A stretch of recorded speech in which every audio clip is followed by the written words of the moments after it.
Hello and welcome back to the Money Talks. This is episode 51 actually. Oh, awesome. We stopped at episode 50. I got COVID, and after that, it just the habit of doing that weekly episode went away. And I'm so glad that we're back because you were in episode 46 by the way, and after that something very unique happened. We have Akshay Chaturvedi by the way, and Akshay runs a company called Leverage EDU. We'll talk about that. But something very unique happened after Akshay's episode, which I had not imagined when I did episode 1, which is that we ended up investing in Akshay's company.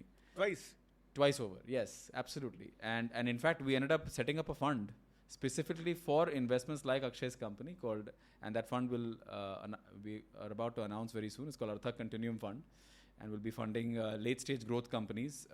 And this specific structure is only created for family offices and UHNIs.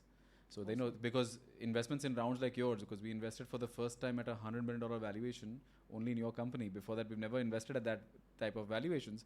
We realized that there are family offices that really find value in such investments. But maybe writing a 50 lakh rupee check in that kind of round, they won't get access. Correct. So it really, I think we both ended up having some entrepreneurial breakthrough through that. And today we're going to rekindle some of that conversation. And I know a lot has happened.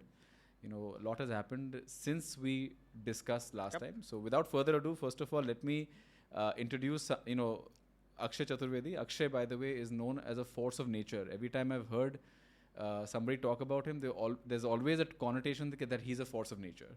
Thank right? And I think he definitely is one. I have known Akshay even before Leverage EDU existed. We were both trying to set up something like a YC for India, and we both met through God, which is Bhagwan, right?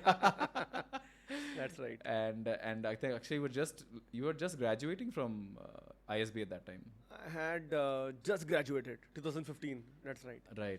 And I remember we had a very long conversation, and then Yep. there was the idea was Leverage. But before we get into the conversation, we have so much to talk about. How are you feeling today?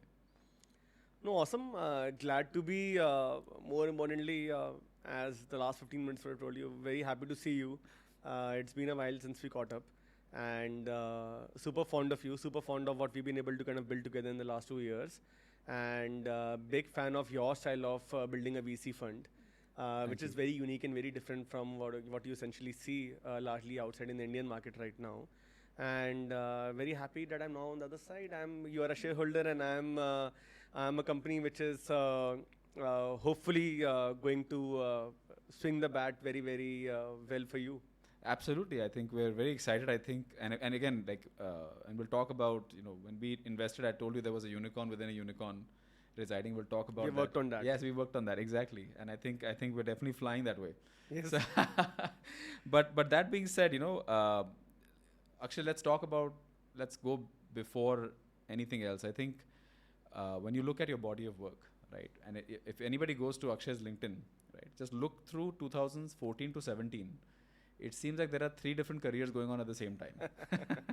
Because you're not only are you doing your ISB masters, I think you did over there, but you were also at Draper at the same time. You were working as an EA to the MD of Private Equity Pro Partners. You were at KPMG, you were at EY, you were at Snapdeal, and you were an entrepreneur in residence. Usually when you see that body of work, usually it takes about 10-15 years, right? And then you start a company. You did that all in a matter of 3 years. The question really that comes to mind is, where does this energy come from? No, so I don't know whether it's good or bad. If I was to put the lens I have today, I wouldn't necessarily qualify that in the good league. I think anybody that age should rather be focused and be doing only one thing. I think I was trying to find my way. I see. I always wanted to kind of move towards a tech space. I remember in 2010-11, I had gone and I met Rohit and Kunal for the first time when Snapdeal was a coupons company, and I had met was it Praveen Mishra from Jabong, and told them that I want to be a product manager in a company because I want to break into the internet space and I want to be an entrepreneur. उन्होंने बोला कि भाई तू engineer है. मैंने engineer तो नहीं हूँ. तो इंजीनियर से बात कैसे करेगा? मैंने कहा नहीं, बात तो कर लूँगा, बात तो इंग्लिश और हिंदी में करनी है. नहीं, बात नहीं कर पाएगा तो. So I tried a lot to break into the tech space. I could not. That is the only reason I kind of went out for an MBA, because I had heard that okay, ISB Hyderabad में है, tech scene है, वहाँ पे कहीं ना कहीं Microsoft, Google वगैरह में जॉब मिल जाएगा, किसी e-commerce company में जॉब मिल जाएगा. So I think the only reason I kind of wanted to do an MBA, wanted to kind of with private equity pro partners. It's very interesting. Actually, when I was working at KPMG, my job was I used to start from home at 7 a.m., finish at 9:30 p.m. Then the gentleman who was leading this company, I used to build financial models for him once his work would also get over. So he would pick me up from Cyber City. You're familiar with Gurgaon, right? He would pick me up from Cyber City in his Honda City. And then we'd go to, what's that place called? What chalk is that? We would go there, we would buy vegetables. उनका धनिया प्याज वगैरह सब लेके घर पहुंचते थे उनके. वो फिर थोड़ा सा he would freshen up and then we would kind of sit at 10:30. We would start building financial models. I realized that मेरे को free में कोई financial models बनाना सिखा रहा है, मैं किसी के लिए बना रहा हूँ, so it's great. That's so interesting. Wow. In hindsight, that's great because and we have had some chats about that as well. At least I know how financial models look and how they need to be built and how they can be built, and I can kind of give my 2 cents. So it all kind of happened for a reason. But I think I was largely trying to think about do I require scales A, B, C, D, E? And it's very interesting because I know that you also largely think that way, because I remember the first time we met and you had sent me a link. In that link, I had to kind of fill up a form. Yeah. In that form, it said that, okay, how do you relate to the book Lean? The Lean Startup. Yeah. The Lean Startup, right? So now that you also essentially think about, there are a couple of things that you can learn / build up if you want to be a founder, if you want to essentially start a company. Very true. It scales fast. I think I was just trying to put all of those things together. No, and I think, especially when you're trying to be a founder, my personal experience has been that you need to have a lot of experiences, right? It's because when you're building a team and you've got a team of over 1,000 people today, right? बहुत important होता है कि आप उनसे relate कैसे करोगे? Correct. Like I believe that being a EA to somebody is probably the best way to build any career, right? And I mean, you look at even the person at the helm of Tata today, right, Mr. Chandrasekhar. Yep. Was in EA himself. I love him. Right? I'm a massive fan. Right. And so I think it's very, very important कि आप अपने आप को इतना expose करो experiences के लिए that when you become a founder, you can relate with anybody. And I've seen that with you, and we'll talk about how you built your team. But a lot of shit that doesn't work essentially also has to happen to you so that you can relate through all those down patches as well, because absolutely not everybody's going to have that stalwart of a career. So and trust me, with those people that have only one way up, they finally have to come back to reality also. Whenever you say something, I like there's a backstory, and then I'm like that backstory kind of flashes in my head, and then I kind of come back. So many underlying tones to this conversation. I'm loving that. No, and the fun fact is that we come from a similar level of thought about how to build ventures. Yep. Right. And like I said, like it's always whenever somebody says Akshay Chaturvedi, and you're very, very famous now, right, in the ecosystem, and a lot of it is also because you've got a wide variety of investors invested into leverage in today's day and age. It's always about Akshay is such a force of nature. Like he's got so much energy at any given time, at point of time. And I have seen you. I think you posted a video on LinkedIn about doing push-ups while on an aircraft, right? And I always wonder, what ये खाता क्या है, right? How do you wake up in the morning? Like what really gets you jumping out of bed, right? Is there something you're really trying to solve? Is it really just about leverage, or is it something more deeper than that is driving you today? It's actually a very philosophical question. I'll try to answer it. I'll kind of slice and dice it in a few ways that I can, as briefly as possible. Of course, there's a larger mission that I'm aligned to, and you are aware of that. Thanks to which I think we have got to where we have, which is about we really want to make impact.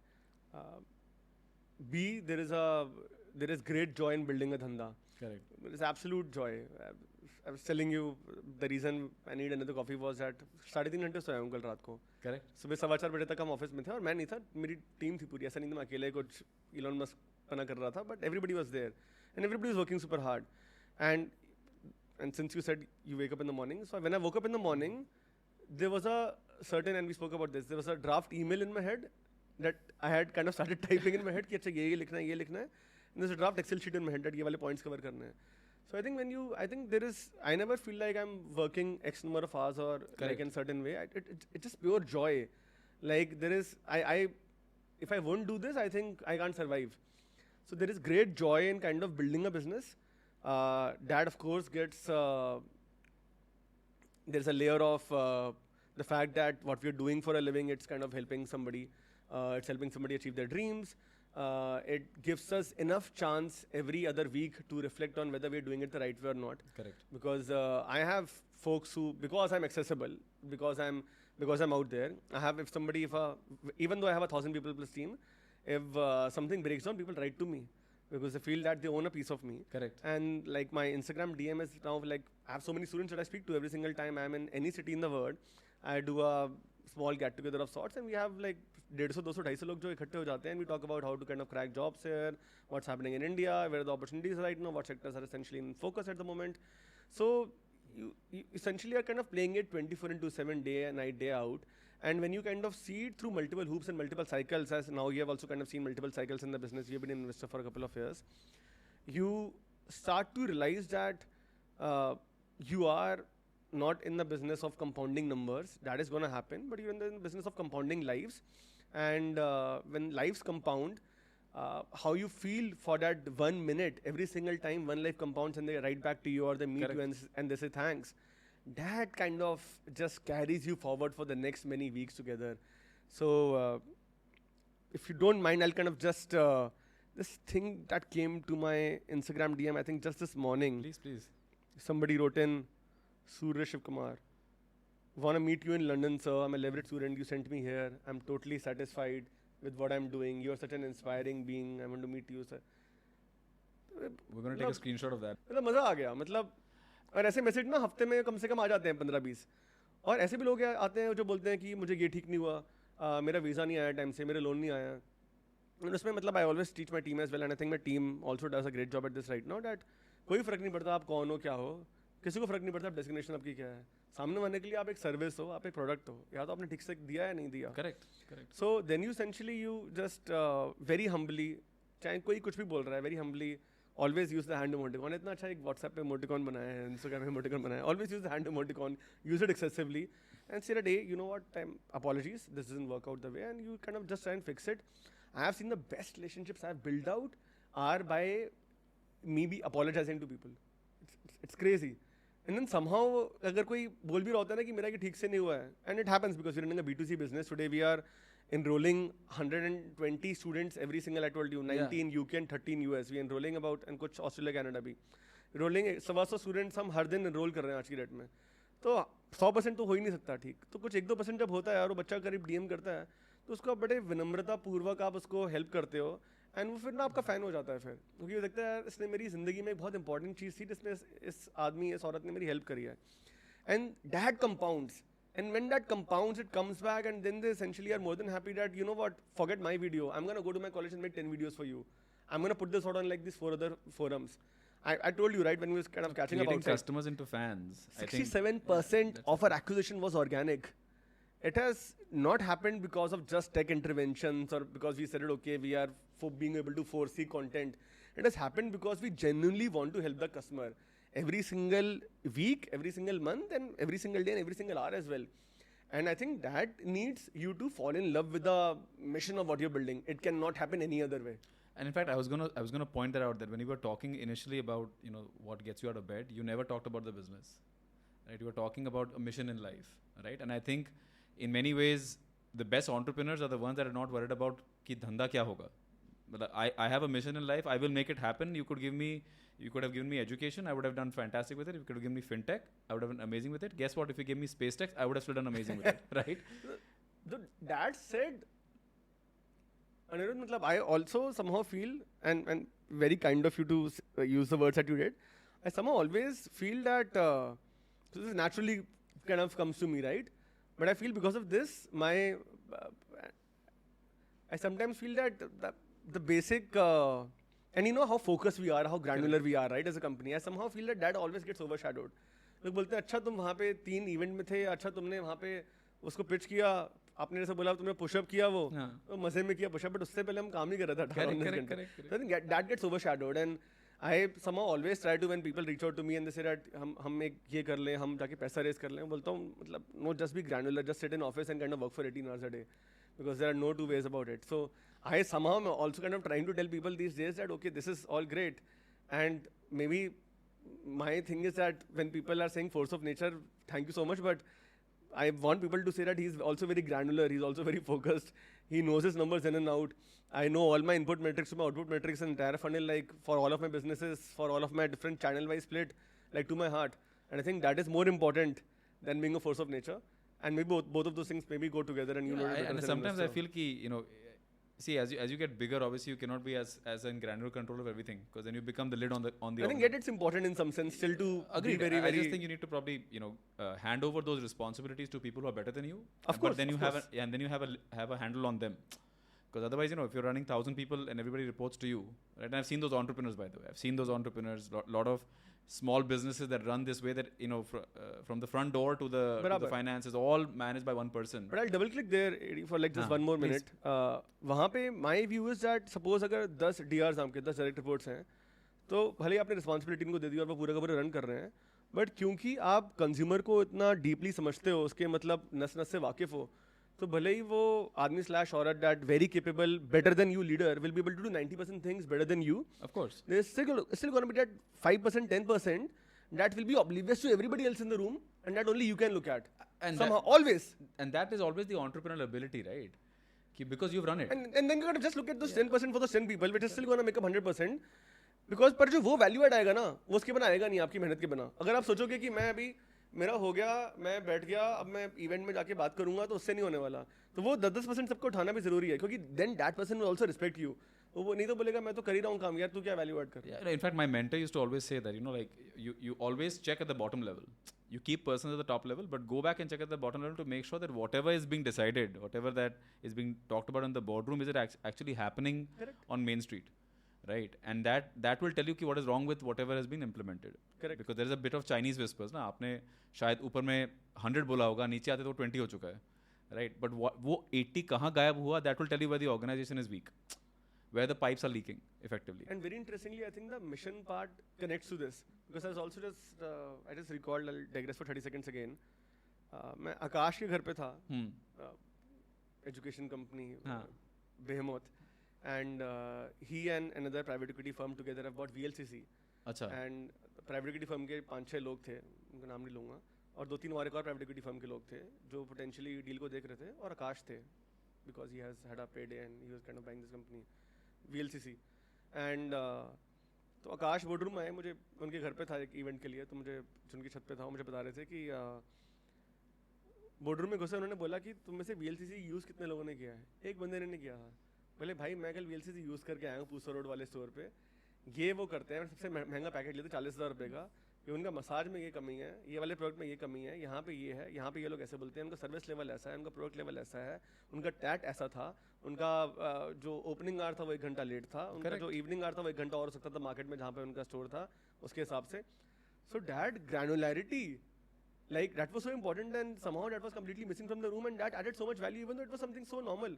So I think that needs to kind of come through. Only when you're kind of really obsessing about the customer satisfaction, customer's happiness, and the fact that you really care about the only way to build a sustainable business in the longer run is if the customer keeps coming back, they keep talking about it. Absolutely. So then you need to be obsessive about that. You have to be. There's no doubt about that. You know, in fact, there is another example. The VLCC, I won't name the company. We were doing DD on somebody. And you know, when we were sitting in the conference room, they promised me all kinds of things कि हम ये करते हैं, वो करते हैं, फलाना ठिकाना है, VLCC is a. You are great at spotting these things. Right. So I said कि चलो, I took my team ऐसे काम करते हैं, let's go stand at VLCC, देखते हैं हो क्या रहा है. Wonderful. Right. We went there and then वो देखे कि ऐसे कोई randomly कोई बैठा होगा, तो उन्होंने बुला लिया अंदर कि आप अब आई जाओ. तो we figured out कि what the product was being sold to us in the boardroom was not the product being sold to VLCC clients. Two different products being sold. Product was being sold, but 2 different segments altogether. So we went back and we said, back to what your mentor said. Yeah, exactly. You'll find all the issues. Like for us, even Oyo at one point, right, was I actually used to go and do the testing. Walked there, and sometimes you would figure out कि ये गलत हो रहा है, ये सही हो रहा है. And then getting that back to the entrepreneur, especially at that early building phase when you've got that first level of team going, so important, especially as an investor. I think even in leverage, we keep trying to do this. कि यार एक दो जगह से किसी ना किसी को as a fake customer घुसा देते हैं ताकि मालूम पड़े कि exactly चल क्या रहा है. इस पे मेरे को एक बहुत अच्छा feedback मिला था from one of the investors who said that, and I did this about 2 years back. He said he told me to set up a third-party ombudsman of sorts, which will directly report into me. हाँ. And which directly kind of does this, जो आप बोल रहे हो, does this for a living. एक team नीचे. So we have a student success team, and now it's also called the partner mystery success shopping team. Basically. Mystery shopping of sorts. And उससे मतलब पता चलता रहता है कि कैसे improve करना है. And then there's somebody in my office now who kind of only works at how do we kind of keep elevating the level of a service. Like Correct. that's their only job. ऐसे भी नहीं कि एक दिन में पूरा मतलब किला फतेह कर देंगे, बट एक महीने में 2 चीज़ें उठाई और उस पर इम्प्रूव किया, अगले महीने 2 चीज़ें उठाई उस पर इम्प्रूव किया. And the value of that is cannot be even quantified. I think so. As a founder, definitely, if you go back to even like someone like Richard Branson, and he talks about it in his book that when people would land into London, right, and they were using Virgin, he would personally call each and every first class passenger himself and try to understand how was your journey, and that's what would tell him what was wrong or right with what was going on in the flight. Right, at his level, why does he have to call anybody? He has a CEO, he has an entire organization. That guy's audacious as hell, yeah. I remember seeing one of these first interviews when he was starting the airline, and he was in a TV because he already had this music company, right? Virgin Records. And somebody said, hey, Richard Branson, he's starting an airline. Can you tell the audience how many planes you have? He said 1. And everybody was laughing at him and like, look at him. Can you imagine that first plane at takeoff also caught fire? Oh, really? Yeah, that's a true story. First plane at takeoff caught fire. Right, and this is a known story, and how he still turned that around and made that into a global airline. So sometimes it's not about where you start; it's about why you started and how you made it. And you're at it. Yeah, just keep at it. So let's talk about your entrepreneurial stint now, right? I think good that you're structuring it, because I think if we keep talking like this is going to run for like 6 hours. No, and if you remember, even the 46th episode, I told you I'm giving you a structure, but definitely not following it. But at some point, we'll have to keep coming back to the conversation. But last time when we spoke about leverage, I think the entire internet world was an oyster, at least in India. Today, we are global. The Indian internet population has blossomed, right? We are probably 4 times bigger than where we were 2-3 years ago. The internet penetration, if you talk about the kind of consumption happening on internet, the kind of confidence that the Indian public has. I mean, 10 billion UPI transactions, it's not a joke, right? All of this has happened in the last 2 to 3 years, right? Now, when you were starting leverage, and if you think about 2017 and what you might have thought about what 2023 will look like, do you think you had ever imagined a world where there would be 10 billion digital transactions in India, and the kind of traffic you're getting from unknown towns like Khanna? We talked about Khanna, Punjab, right? Did that ever cross your mind कि ऐसा कभी होगा? 7 साल में ऐसा हो जाएगा कभी? So, the look on my face is because I want to give a 2-part answer to this again. A, of course, no. B, though, from 2017 to 18 to 19, I somehow thought in the run-up to getting to the point at where we are today, that a large part of change would have completely moved to online. That is still not the story today. And I think that is not going to be the story even 5 years out from now. I still realize that if I want to build a great business, if I want to build a great, and I'm particularly saying, I'm not using the words tech company, I'm not saying product. If I want to build a great service, if I want to build a great brand, if I want to build a great company, I will have to think more about where is the user and what am I kind of really giving them versus what medium am I giving them to. And you're effectively saying omni-channel plays. Omni-channel bol raha hu, and I was very surprised. For example, Binny Bansal came in the last round, right? He put in a few $1 million, and when we were sitting for the first time in Singapore, and he said that actually future offline hai mostly. मैंने कहा, it's so ironical coming from you. You gave India Flipkart. After making billions on Flipkart, you're saying future offline. मैंने कहा आपका सारा पैसा online e-commerce से आया है जो आप मुझे दे रहे हो. आप बोल रहे हो ऑफलाइन है दुनिया. But it's so true, right? And I was giving you the Surat example just before this started off, and I think depends for different categories. So we realized that, of course, it's growing. So when you know about a forex business, correct, in some sense, you are our first financial services investor who invested in the business because there was a financial services component to it. And I remember when you invested, we were doing 1.5 crores a month in forex.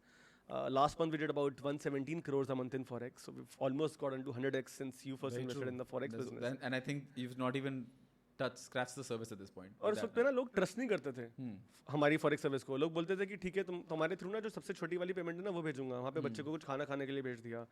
फिर धीरे धीरे लोगों ने trust करके बोला कि जो deposit होता है 2-3 लाख रुपए का जो यूनिवर्सिटी को देते हैं वो तुम्हारे थ्रू भेजूंगा.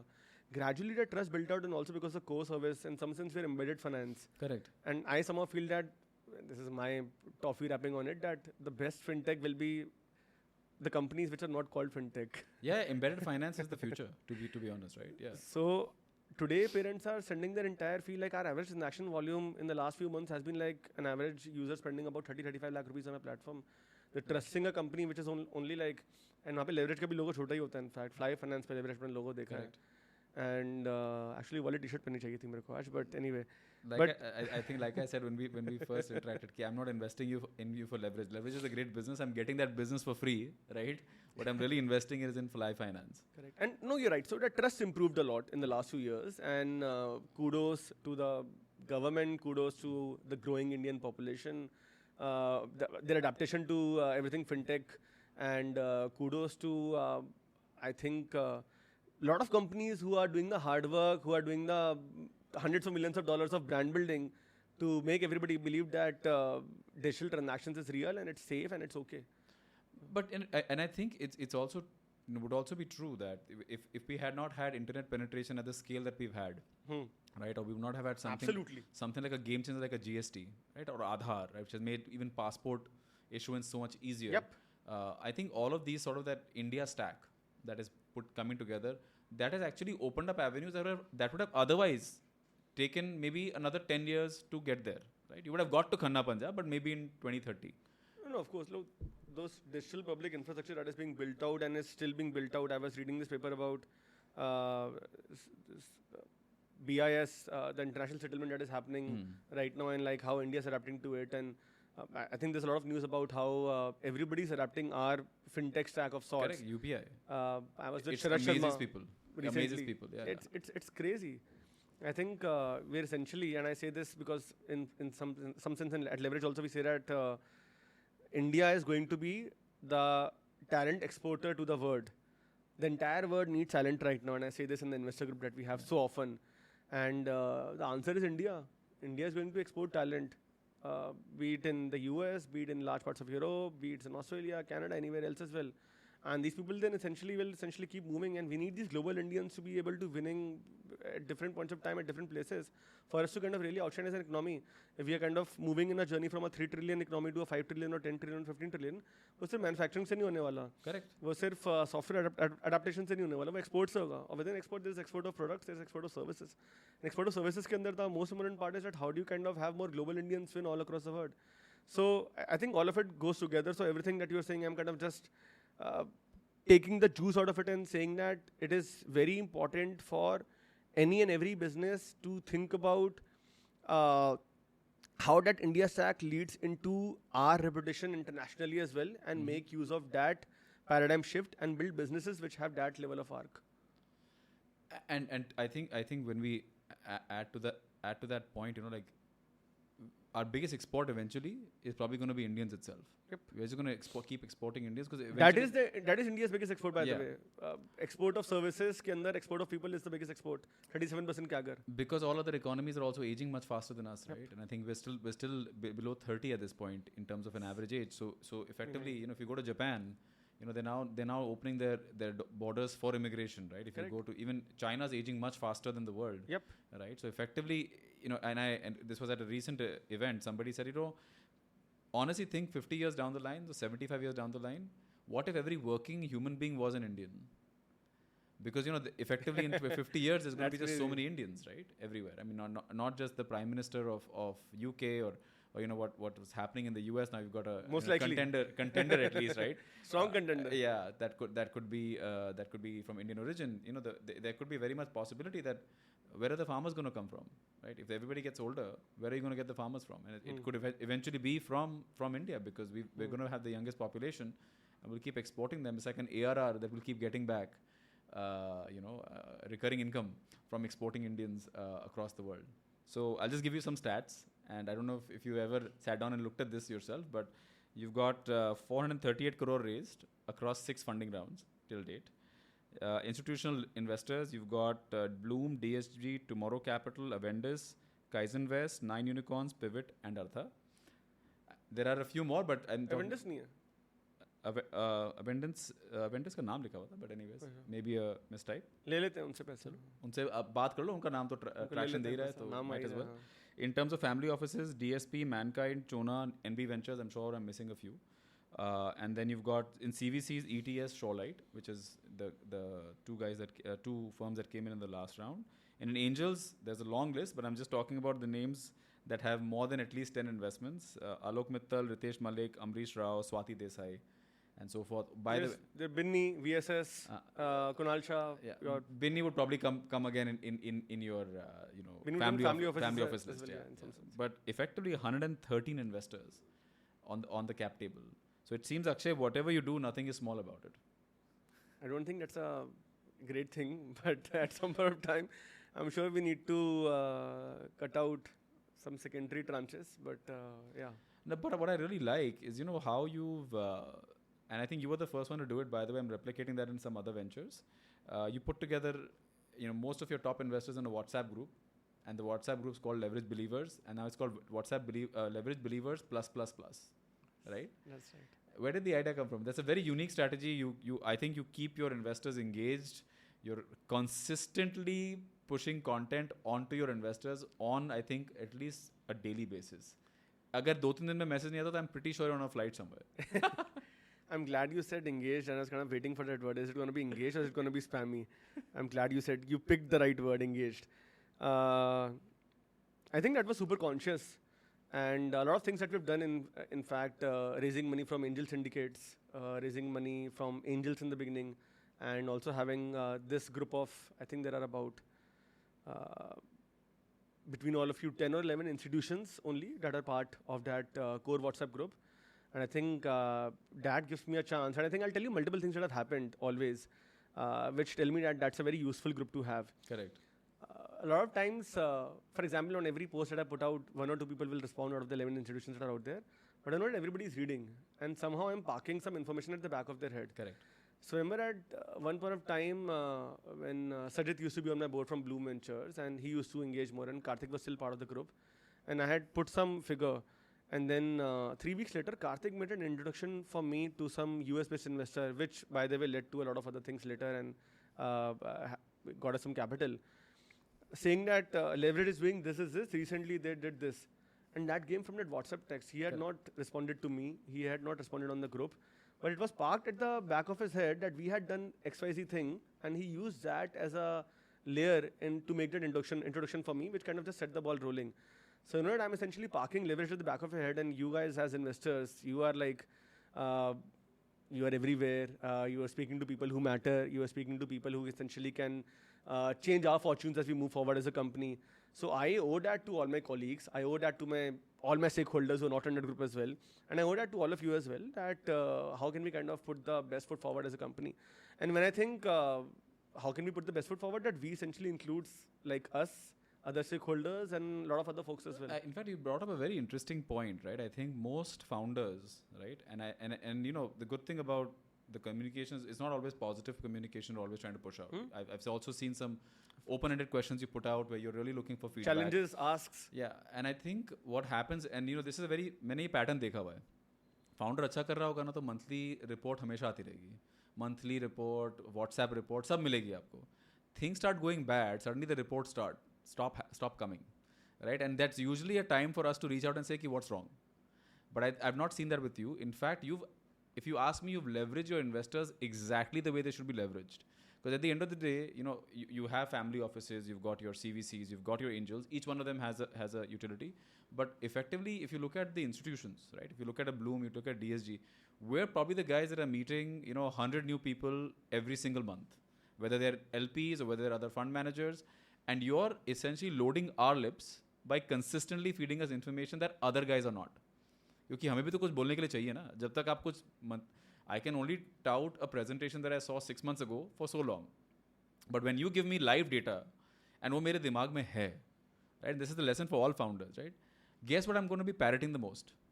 Is the most consistent and available data that I have. Unfortunately, I don't see that with a lot of founders. They tend to somehow feel कि वो information अगर उनके पास रहेगी, तो it's better. But honestly, if you give it to your investors and give them a chance to boast about you, which is what Karthik did, right? It will actually open up doors that you could not have even imagined, And I wanted to understand, was there somebody who pushed you to do that? Or where did this come from? Because it's a very new thing. I've not seen this before investing in you, I've been in the ecosystem for 10 years almost. but you were one of the first ones to actually put together a group. I think you also put it together around 2021, right after the last round. No, actually, Anirudh, this group existed since 2017 when I first had, when we Oh, took the really? first 20 lakh rupee check Acha. between 3 people. Then Bloom and DSG came onto the group the next year because they led the first institutional round. And it was a board chat group in some sense. And then I think after A and B, I realized that, okay, let's just kind of open it up and have more stakeholders come in because everybody's going to add some value. So I'll tell you and very kind of you, but I'll tell you my lens of how it seems to kind of add up for me. There's a macro and a micro. There's a macro vision that public company banani hai, public company build करनी है, और अगर वो होगा तो and I tell this to my team very often. कल हमारा 15 घंटे review था, first Monday of the month. I said that we don't want to build a Lalaji company, right? Tomorrow somebody's gonna buy your share for 100 rupees and he's gonna throw a slipper on a bunch of us who haven't kind of put the right numbers for this specific part of the business. And we'll have to just humbly accept that, and we'll have to kind of say that, okay, why did we not kind of, if we put that number on the plan out there, how did we not achieve that? And we'll have to kind of, just like we respect our customers, I think there is a lot of focus on Jeff Bezos ने बोल दिया customer obsession, तो वो customer obsession आप कर रहे हो तो customer obsession के साथ तो मेरे को सेकंड चीज़ रियलाइज हुई थी कि टीम ऑब्सेशन भी होना चाहिए. ऐसे नहीं कि टीम मतलब टीम को आप मार दो सिर्फ कस्टमर ऑब्सेस कर लो. You have to play team first as well, just like you are playing customer first, and same time you have to play stake holder first as well. Make sense, right? So stake holder को भी, for example एक ये Outlook आता है, sorry I am digressing but I will come back to where we are, कि company public करनी है तो कितने कहाँ पे पब्लिक करनी है, एक नंबर. दूसरा नंबर, अगर इंडिया में पब्लिक करनी है, अगर बीएसई पब्लिक करनी है, आप डेटा उठा के देखोगे, निफ्टी 50 की भी जितनी कंपनी से उठा के देखोगे, आप देखोगे कि एवरेज कंपनी से पब्लिक गई है वो 400-500 करोड़ रुपए रेवेन्यू पे गई हैं, 70-100 करोड़ रुपए पैड कर रहे थे. In fact companies like even like ideaForge, what have done right now, what EaseMyTrip did to a large extent, and then they kind of, और IndiaMART did, I think that's the best example. 2-3-4 हज़ार करोड़ रुपए public गए और वहाँ से basically उनका journey 8-10-20 हज़ार करोड़ तक गया. इंडिया मार्ट इज नाउ 25 हज़ार करोड़. अगर आप 2-3 हज़ार करोड़ रुपए पे पब्लिक जाते हो और मोस्ट लाइकली आप अगर ठीक से कर रहे हो, आपको दिख रहा है कि आपके अगले 12 से 18 महीने, आपके अगले 6-8-10 क्वार्टर इस एक डायरेक्शन में चलने वाले हैं, able to call them out, then nobody is ever going to lose money on you. All your investors in the private market, all the investors are going to participate in your pre-IPO and in the IPO as well. So if nobody loses money on you in the public markets, because I think it's super important to think about the fact that अगर मैं बोल रहा हूँ कि मेरा दिल बहुत धड़कता है लोगों के लिए and I want to do good for the public, और उसके बाद मैं बोलूँ कि and with all due respect to you, भाई अनिरुद्ध मानी और अर्था वेंचर्स तो पैसा बना लेगा मेरे से, बट जो मेरे को भाई मेरा यहाँ पे लेके आया अर्जुन गाड़ी चला के, वो बोलेगा मुझे भैया का कंपनी पब्लिक जा रही है, मैं भैया की कंपनी में इन्वेस्ट कर सकता हूँ, स्टॉक लेना है, उसका कटना नहीं चाहिए ना फिर. Correct. So I need to do well by Aniruddha Mani who stuck by me. I need to do well by somebody who stuck by me, or who essentially. You have to obviously think about all. So that will only happen when you essentially. So I'm saying there's a reverse engineering of your values into your business, into your numbers, into where you go public, how you go public, at what numbers you go public, and then you essentially kind of draw it back completely. So there's a macro thing that if you want to go public, and if you want to essentially go public and have a मेरी जब I remember Ronnie से काफ़ी बात होती थी मेरे वक्त पे 2020 में, एंड रॉनी हमेशा बोलते थे, रॉनी मुझे कंपनी पब्लिक लेके जानी है, तो मुझे बोलते थे कि पब्लिक ले आने का फ़ायदा तभी होता है जब एक दिन में कम से कम, एक रूल बन गया था दिमाग के अंदर, 15,000 बार ट्रांजैक्शन, 15,000 बार तुम्हारा स्टॉक घूमे एक दिन में कम से कम. करेक्ट. तो मेरे दिमाग में वो तब से जम गया था कि 15,000 बार स्टॉक तभी घूमेगा जब स्टॉक का शेयर प्राइस सही होगा, आपका एक बेसिक ब्रांड बिल्ट आउट होगा. All of it connects. Everything and that I do. wide number of investors होंगे that are investing in the Correct. stock. Bang on. And who is essentially championing you as well. So that will only happen if you essentially are also building that rhythm across your whole company, because tomorrow I might be there, I might not be there.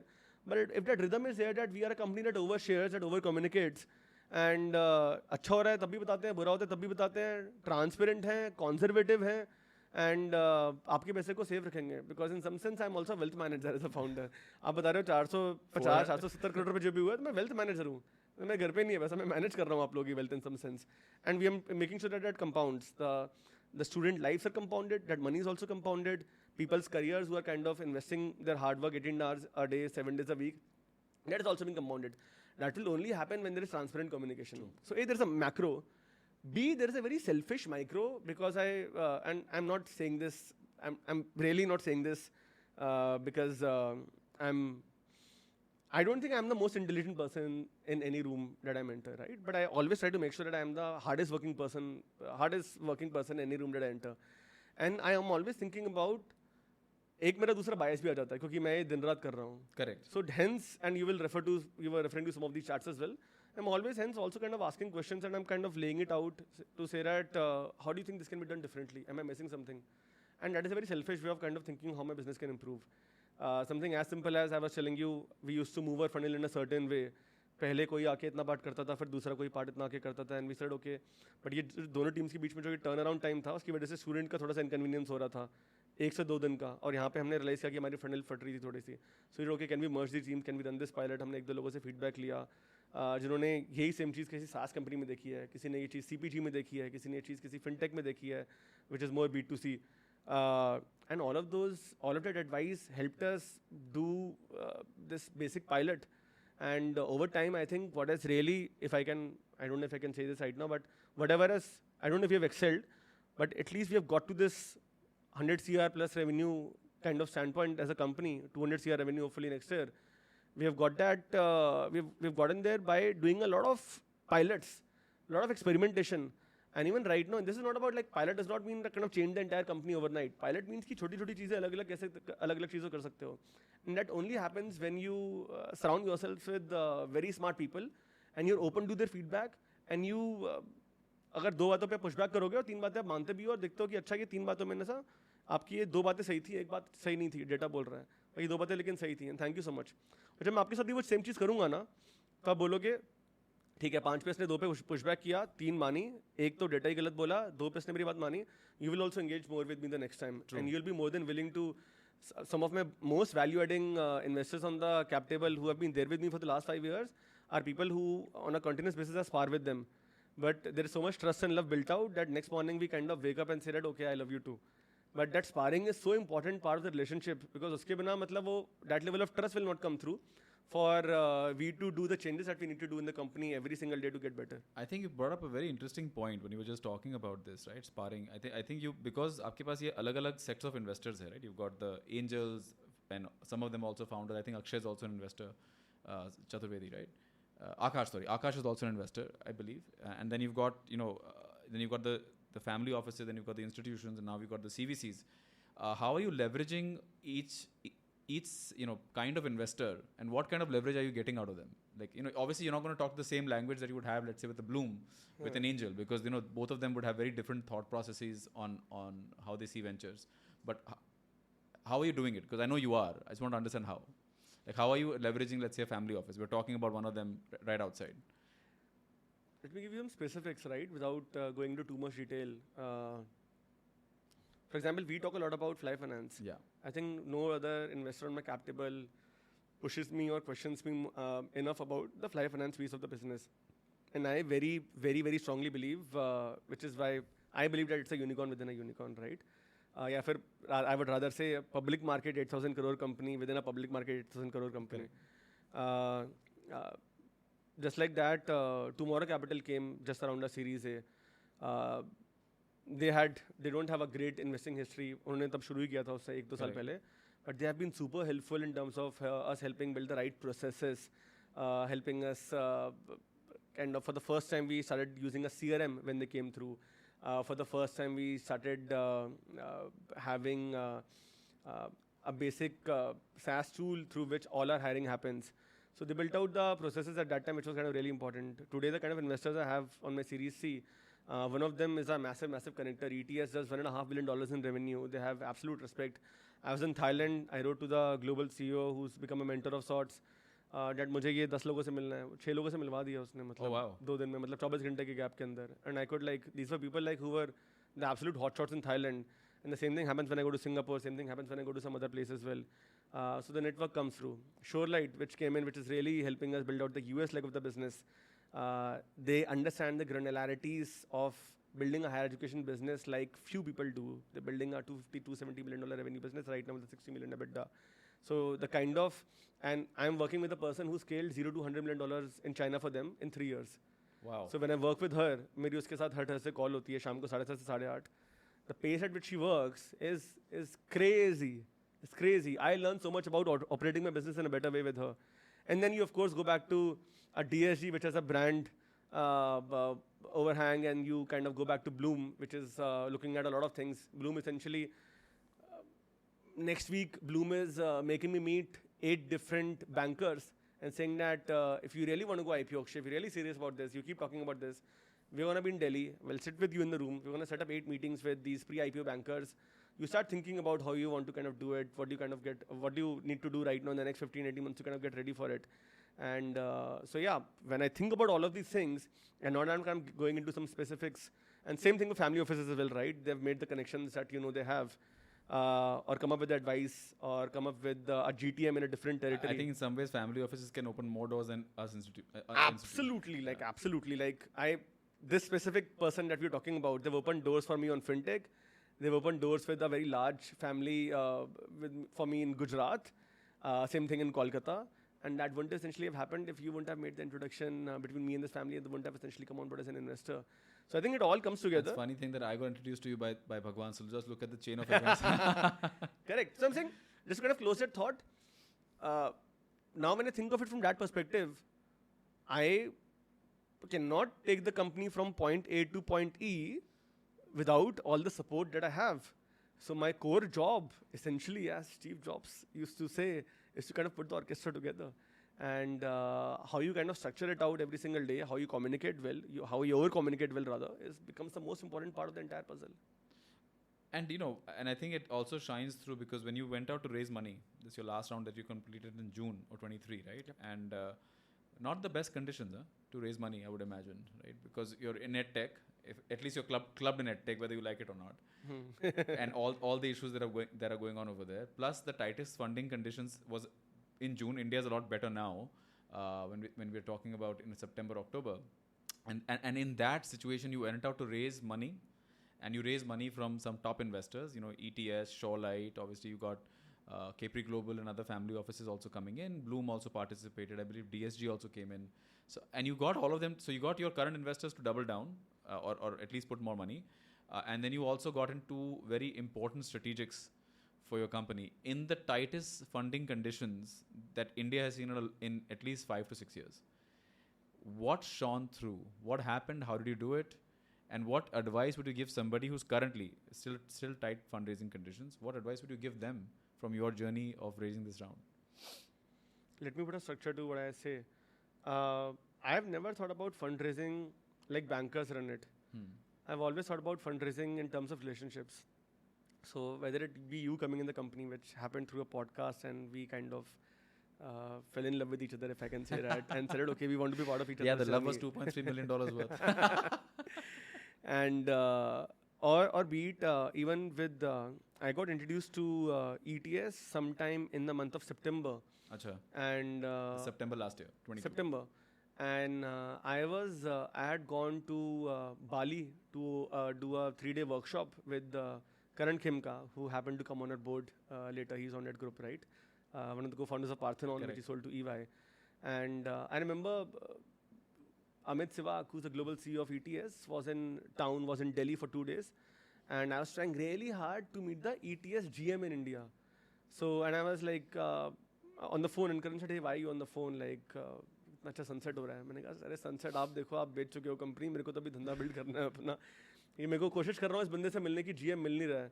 अगर बहुत अच्छा लगा तो वो hello भी करवा देगा अमित से मेरी. मैंने अमित को हेलो बोल दूंगा इस बहाने. Said, oh, Amit is my friend. He called up Amit. He said, Akshay is my boy, like, meet him. And before I knew, Amit had WhatsApped me. That's okay, let's catch up.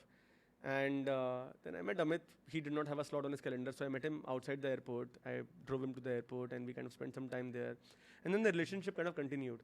Same thing with Shorelight. In fact, it started from a guy who's now on the board of Shorelight, and he owns a Laureate and a bunch of other education companies as well, one of the largest. He's on the board of 2U and a bunch of other very large billion-dollar companies as well. He and I met his partner in Jakarta. So I had a meeting up till 12:30 a.m. in Bali. I took a 4 a.m. flight to Jakarta. I pitched to this guy at 10:30 a.m. We had a 2-hour meeting. His name is Doug. And he said, I really like you. I want to put money in you, but I can't do it without my partner. His partner was Chris in the US. So Chris ke saath 2 Zoom call हुई. Chris said, I really like you, but we need to catch up in person at some point of time. And then Chris ने एक दिन उठ के बोला कि मैं New York में हूँ, अगर तू न्यूयॉर्क आने वाला है तो मिल लेते हैं. मैंने कहा मैं.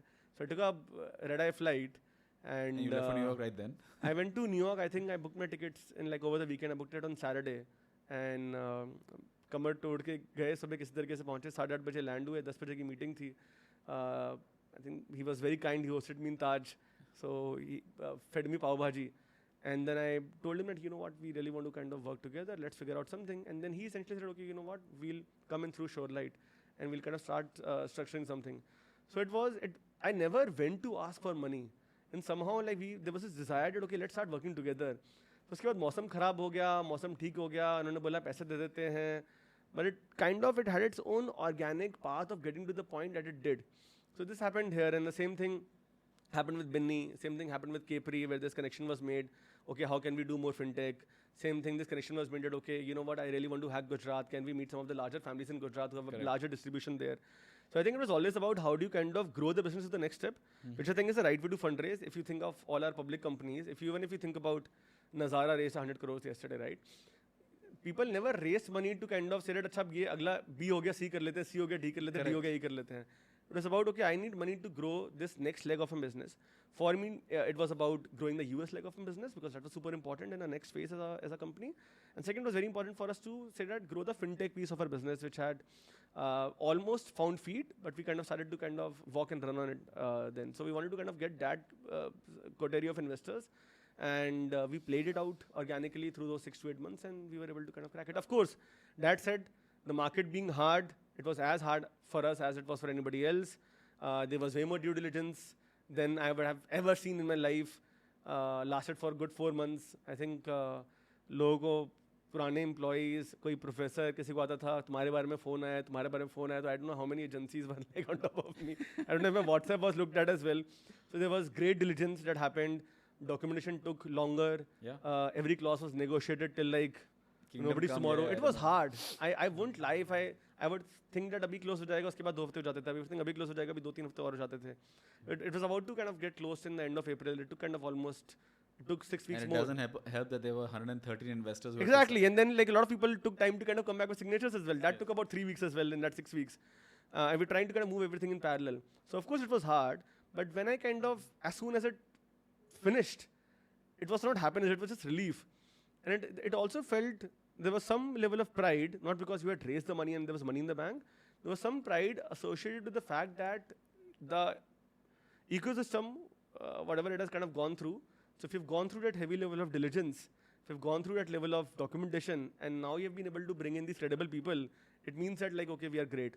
Now we need to maintain this. Correct. Now we need to over-communicate even the more. foundation you've built, and now you take it. Correct. Now you over-communicate even more. Now you engage these people, and now you ensure that you kind of set this as a foundation, like you said, to kind of get to the next piece in the race. And I think that's where you're going to start with this monthly newsletters again. Yes. I think those On are its game way. changers. Those are game changers. I personally have utilized them for Fund 1. And I can't tell you that I can't tell you the importance of that or express the importance of that well enough, because when we had to go raise the last 50 crores that was left in the fund, all it was required I was, remember we spoke around that time. right, I told you that all it required was putting this on the newsletter that we've got 50 crores left to raise was done within a week. Because people were already so much engaged in the story, because you sort of gave them a story every single month. Correct. And they could see it build that people just emailed back saying कि मेरा 5 और add कर दो, मेरा 3 और add कर दो. And that was it. Our Fund 1 was 80% raised from internal sources. We barely got any outsiders raising money from us. Even Fund 2, when we started the Select Fund, I think we got the first 125 crores just on one email. And I think it really helps. And it's become difficult. As you become bigger, it becomes more and more difficult to put down your thoughts or have that time in a month. But now, I'm also getting back to writing that letter every single month, because I've missed it out for a few months here and there. And I realize the importance, because you're channelizing all this thing that, for example, what even you're doing, there's so much going on, and you got to put all of that into a simple one-pager and try to continue explaining your business in a very simple... It helps you more than anybody else. You would not you would not imagine. It's like a car, right? Imagine when you're driving a car, there's multiple things going on. There's if you have an ignition engine, there's all kinds of combustion going on over there. There's 4 wheels turning. There are so many sensors telling you which tire has how much air, how much oil pressure there is, and everything is simply laid out for you on the dashboard. Imagine if you had to look outside the car and see whether which wheel is going faster or slower. Correct. How much easier would it have been to drive a Correct. car? And I think that's what the entrepreneur has to do, right? I think his job is to take something very, very complex and make it so simple that any stakeholder, whether like you said, whether it's the guy who drove you over here, or whether it's the head of Bloom, one of the top leading institutions in the country, each one of them can understand what's going on in the business, be emotionally attached to it, and understand that on one page. And know that it's, I think जो आपने पहली बात बोली 10 minute पहले, understand that it's coming from a place where everything is super honest and transparent. Yep. Just going back to the car example in an F1, right? कि मतलब ये बताना नहीं है कि यार पहिया ठीक से चल नहीं रहा है, बता दो यार ये पहिया ठीक से चल नहीं रहा है. Most likely कोई आके बोलेगा कि ये वाला पहिया इसलिए नहीं चल रहा है क्योंकि ये किसी के लिए भी नहीं चल रहा है, ये दूसरा तीसरा पहिया लगाओ. Correct. क्योंकि मैंने कहीं और पे देखा था. So most likely that is going to happen, and I think that's the beauty of Yeah, the wide most paradigm of the time within it's which the investors founders operate. not coming back and saying something is not working. And chances are that, you know, like you said, because of you've got such a big number of investors, you utilize their experience. Correct. Because they've probably seen it somewhere else. Especially family offices, they've probably tried it themselves. Correct. You know, some of us are finance managers. You know, I'm an operator on VC, but Yep. even then, I have probably seen something, or a family office has probably seen something that you could leverage on, because जो गलती आप करने जा रहे हो already कर चुके होंगे. Absolutely. So definitely take your mistakes out and talk about them again and again. But Super. Before Leverage EDU became Leverage EDU, was called Leverage. It's called leverage. And I think we did a pitch session back then. Let's talk a little bit about that, right? I think what was Leverage and why did it pivot to Leverage EDU? In the most easiest way, domain name नहीं मिला था leverage का, but in the beginning we said that. So I was absolutely obsessed with in my own journey I realized that because at that point of time success की definition बदलती रहती है of course आपके लिए. तब लगता है कि यार business school में admission मिल गया, यही success है एक तरीके से. या लाइफ में 25,000 35,000 रुपये की सैलरी मिल गई, वो सक्सेस है. कभी 1 लाख रुपये की सैलरी मिल गई. I'm just taking you back. I remember I saw this note that I had written to myself when I was 16 years old. It was a 2-pager. When you were 16 years old? When I was 16 years old. Oh wow, okay. इतने ज़्यादा बड़े सपने थे नहीं, तो उसमें लिखा था मुझे क्या क्या करना है लाइफ में. तो मैं लिखा था मुझे 5 लैंग्वेज सीखनी है जो मैं अभी तक सीख नहीं पाया हूँ. इंग्लिश हिंदी में बात करके घूमता रहता हूँ. और ये कोर्स करना है, इतना परसेंटेज चाहिए, 12th में मेहनत करूँगा, अकाउंट्स में इतना आएगा, इकोनॉमिक्स में इतना आएगा. यहाँ से MBA करना है. MBA लिखा था मैंने ISB क्योंकि 2006 में जॉर्ज बुश इंडिया आया था. अच्छा. और वो 2 दिन के लिए आया था और उसमें से वो 6 घंटे ISB गया था. तो I always wanted to go to ISB. पर एंड में मेरा सपना था कि ये सब करूँगा ना तो मुझे 1 लाख रुपये महीने मिलेगा. इंटू 12 मैंने किया हुआ था 12 लाख रुपये. और उसके अंदर मैंने स्माइली बनाया हुआ था, ट्रॉफी का इमोटिकॉन बनाया हुआ था. मतलब 12 लाख रुपये महीने जिस आदमी को मिलेंगे उसके ऊपर उसको क्या चाहिए, लाख रुपये महीना, मतलब कितनी बड़ी बात होती है. And then your goal post keep shifting, right. So I think I always realized and thought that okay, wherever I'm kind of getting to, and I still feel that, feel extremely grateful and think that okay, wherever I've kind of got to, it's because of certain mentors in my life. So I was very obsessed around that concept, and I said that okay, in the beginning, if you remember, Leverage was a mentor marketplace. Very true. So we said okay, we'll help students connect to a mentor who can help them become their best version. It was just a career network of sorts.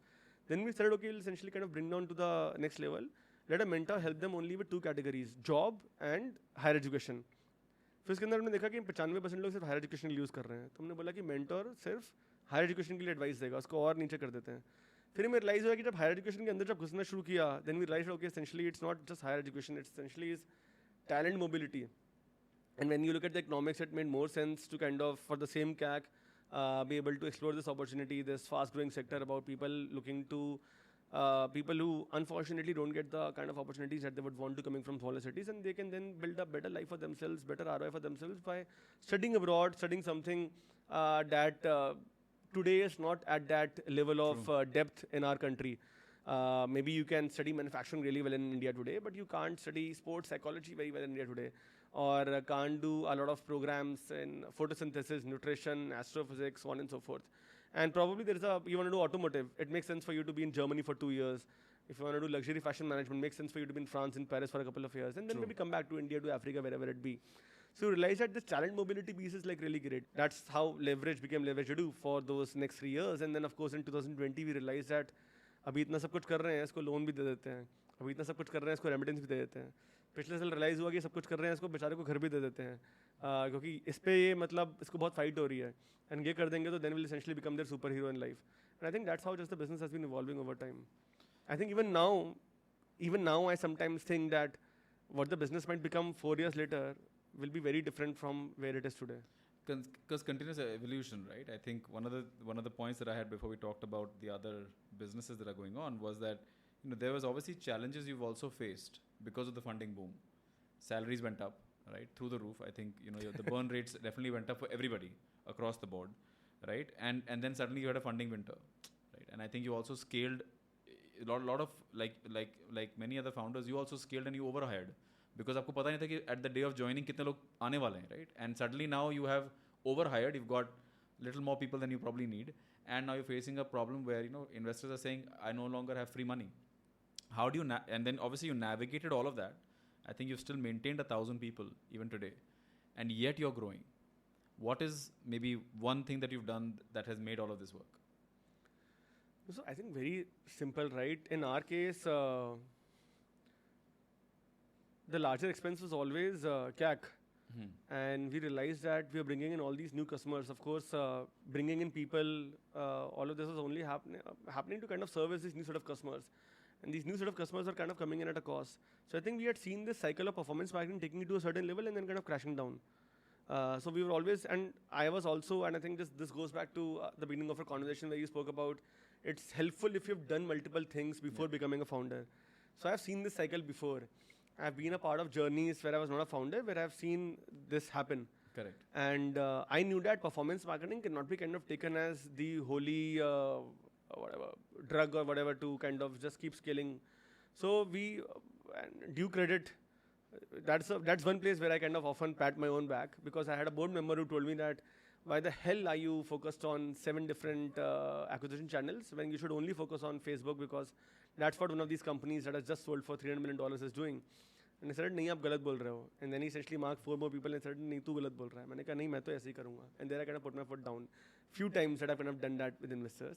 And he came back 2 years later and said that अच्छा by the way हमें organic करना चाहिए. मैंने कहा ये वाला email देखो. अभी हमारा 70% almost सारा का सारा acquisition organic आता है. और उसमें से 11% उसी blog platform से आता है. जो तब 300K a month था अभी 9 million 10 million हो गया per month.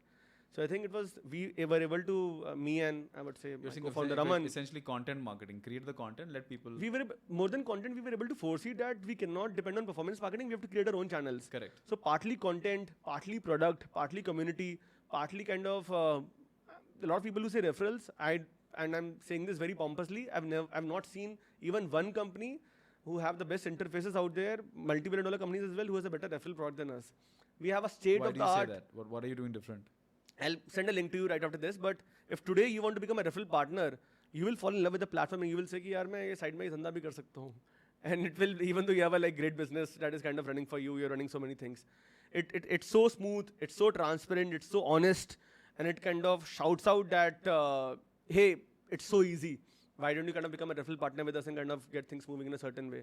And then we kind of took it to our employees as well. We took it to our students. We took it to people who were not our customers but were taking loan and remittance from us.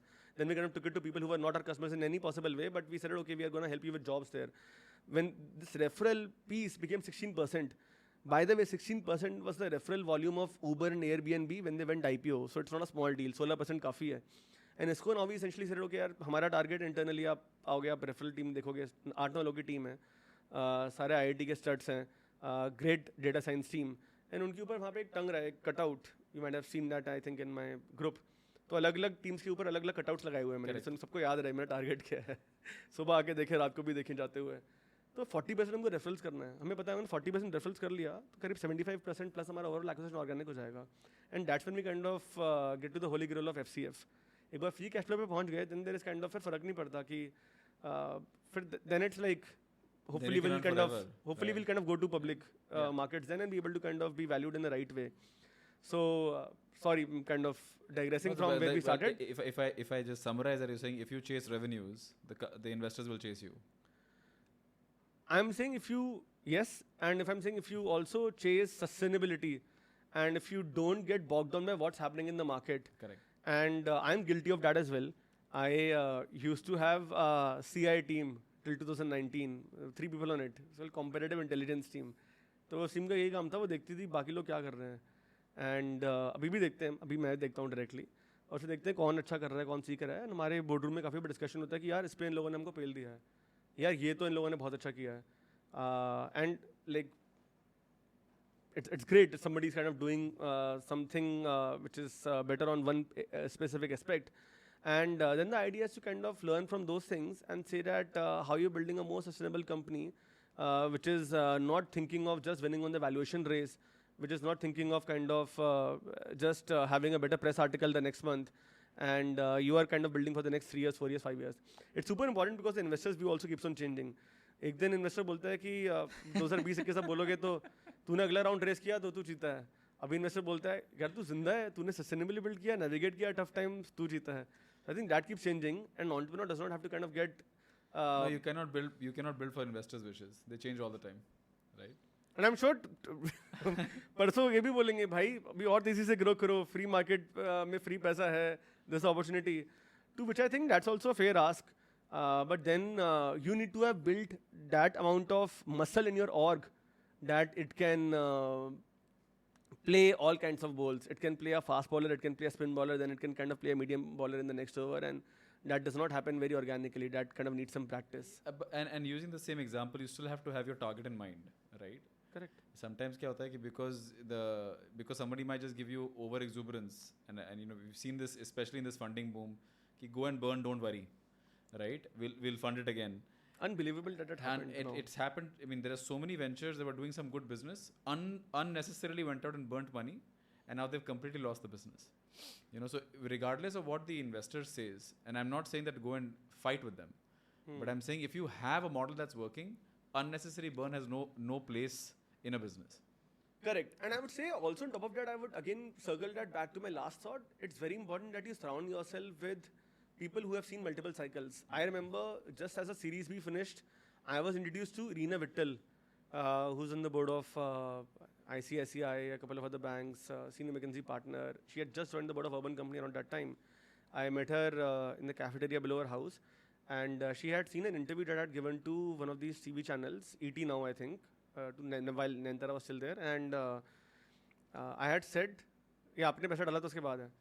I had said that 832 cities and towns से हमारे बच्चे आते हैं. We're truly building a Bharat company. और मैंने आपको भी अपने दूसरे stats बताए थे, right? And she, in a very polite way, said that तुम ये क्या बेवकूफ़ी वाली बातें कर रहे हो? अगर तुम बोल रहे हो 800 बच्चे शहरों से आते हैं, इसका मतलब कि तुमको नहीं पता कि तुमने ठीक से dissect नहीं किया अपना market. And full credit to her, she essentially taught me the value of focusing on micro markets where you focus on the lowest CPLs, the lowest CACs, best conversion, and the best brand recall that you have basis the value prop that you have. Correct. Once we started doing that, we noted, okay, these are the micro markets that we need to play in, and we'll only play here. We market तो बहुत बड़ा है. मेरे market के अंदर I am never gonna probably get to 15-20% market share. वो होने ही नहीं वाला. जो $7 बिलियन की कंपनी है वो भी 4% मार्केट शेयर पे बैठी हुई है. मार्केट ज़्यादा तेजी से ग्रो कर रहा है. So might as well essentially be able to focus on you want to call it sustainable pools, profit pools, and then kind of dissect that down to permutation combination of कि यार इस तालुका शहर district का बच्चा जो इस background से आता है, इस तरीके के कॉलेज में जाता है ये वाला प्रोग्राम पढ़ने इस देश के अंदर. And once you kind of build that flight route very well, then it's also a great way of kind of building the business. But then I'll tell you one more challenge that happens with that. Sorry, I'm kind of extending this argument more than I should, but I'll tell you the bigger challenge that happened with this.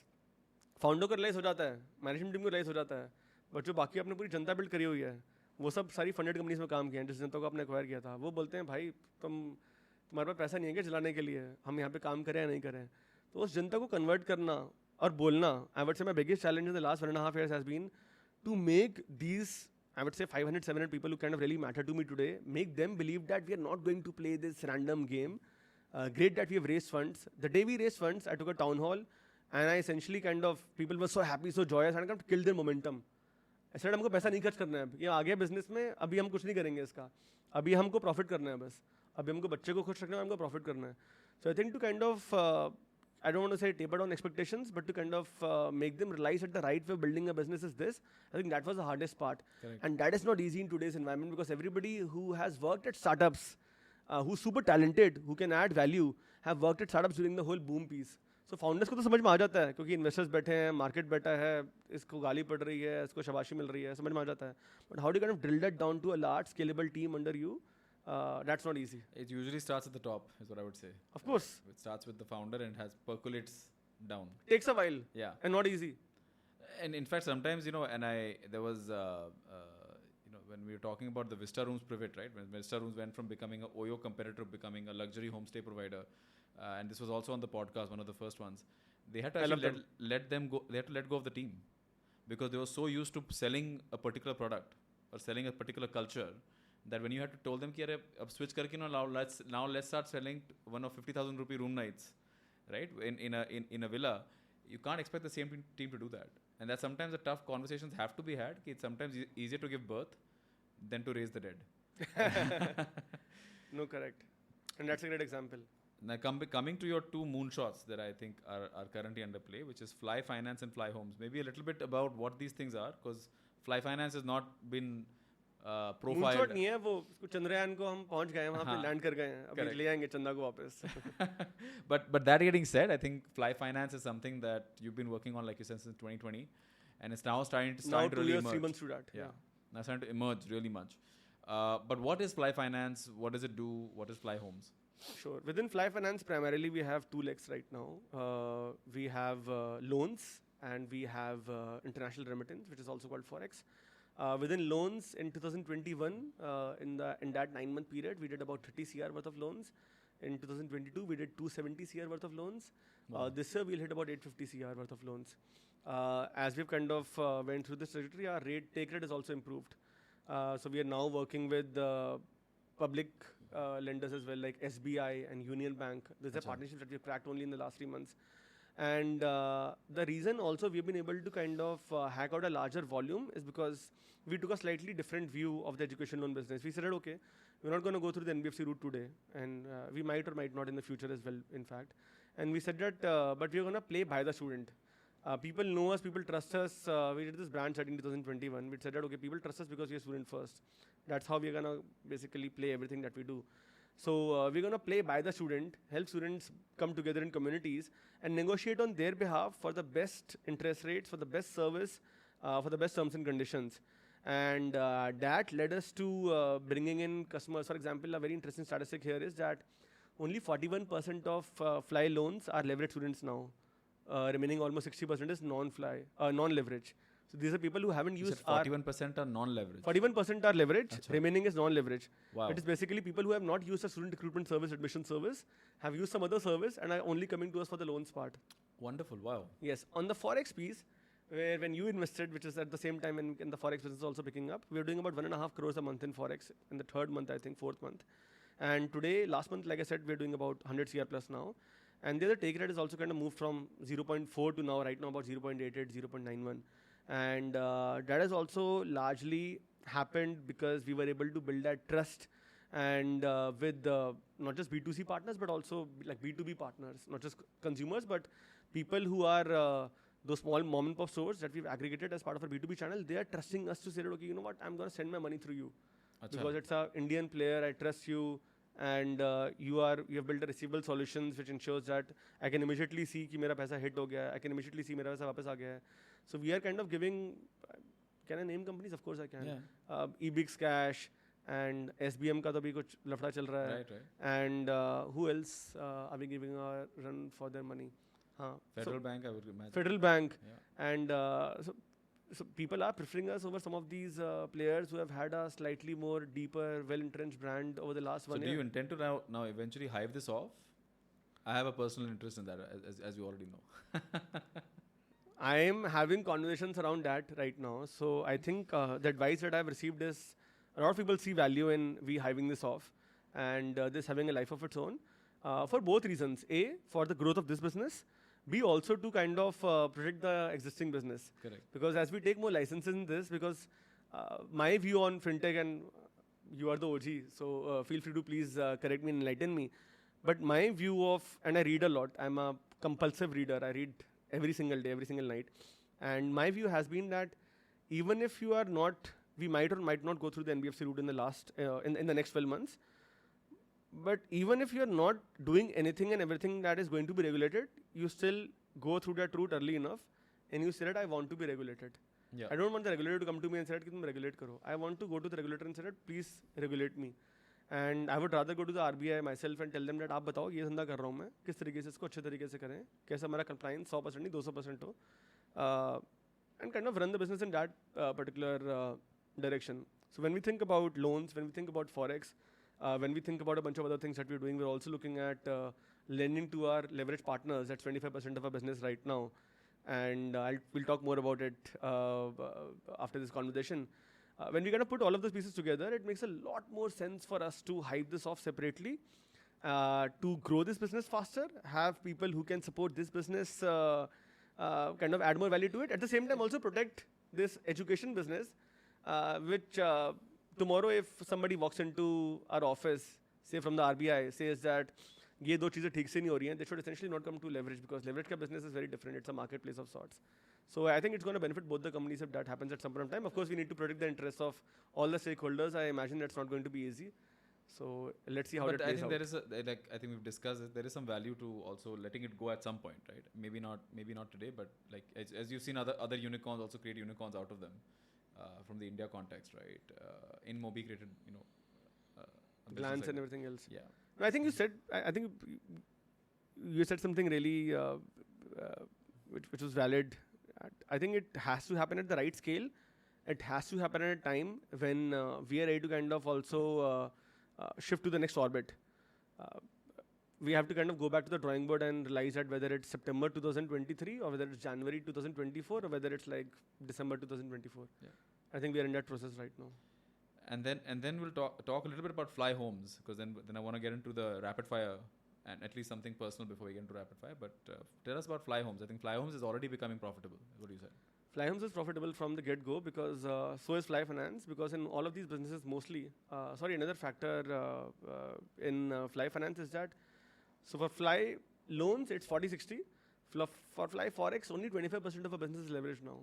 75% is non-leverage. Wow. So it's taken a life of its own. So these are also considerations that are kind of helping us kind of think of what we spoke about. Anyway, coming back. So again, all of these businesses are largely margin accretive, right? Whatever is coming to the top line is largely coming to the bottom line. Because we've never spent a single dollar on marketing up till now in any of these businesses. These are actually essentially zero CAC businesses. Correct. Zero CAC businesses with hardly any intervention on from the people side, mostly all product driven. So for example, on the Leverage app, internet is off, otherwise I have to kind of run a quick demo for you, where you essentially, as soon as you get offers from multiple universities, as soon as you make a deposit on Fly Finance, you come back to the dashboard and it says that, okay, now you have made deposit to these 2 universities. From these 2 universities, these are the 3 different accommodation options. These are 4 different accommodation options. And then you kind of like register your interest right away, and then these guys kind of call you ASAP. So it's very seamless, right from your counseling to your day-to-day conversation with the coach, which happens on the Leverage Launchpad app from their side and Study Abroad with Leverage app from this side, to that intervention of Fly Finance, to then essentially Fly Homes also coming in and saying that, okay, this whole hoop is connected. So it's all embedded in one final play.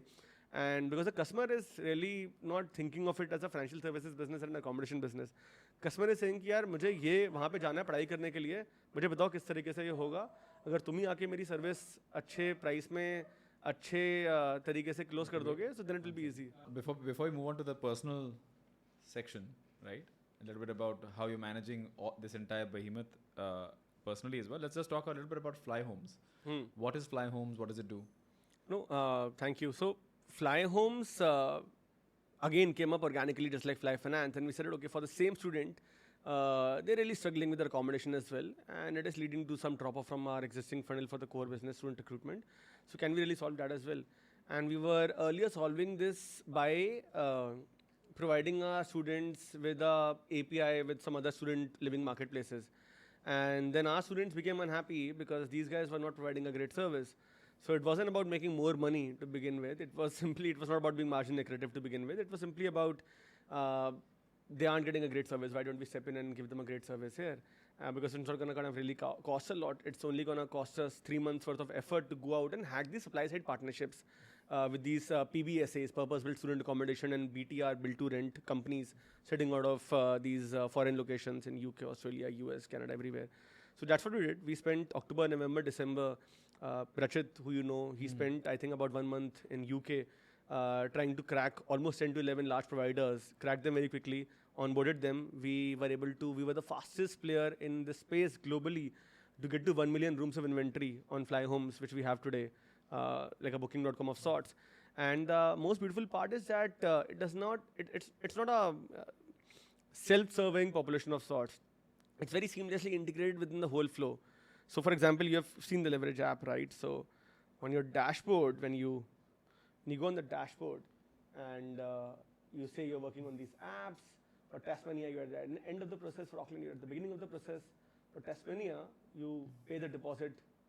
You go on Fly Finance, yeah, aaj ka rate aa gaya, you kind of make the deposit. As soon as you will make this deposit, it will basically say that, okay, you've got an offer from this university, you make the deposit. Now you click on this, and you essentially have these 4 different locations which are near the university, where you can essentially like book accommodation for yourself. And it's absolutely integrated. Because when you think of it from a consumer lens again, they're not thinking of Leverage being a edtech business. That's an investor lens, or a fintech business, or a living tech business, if that is what it's called.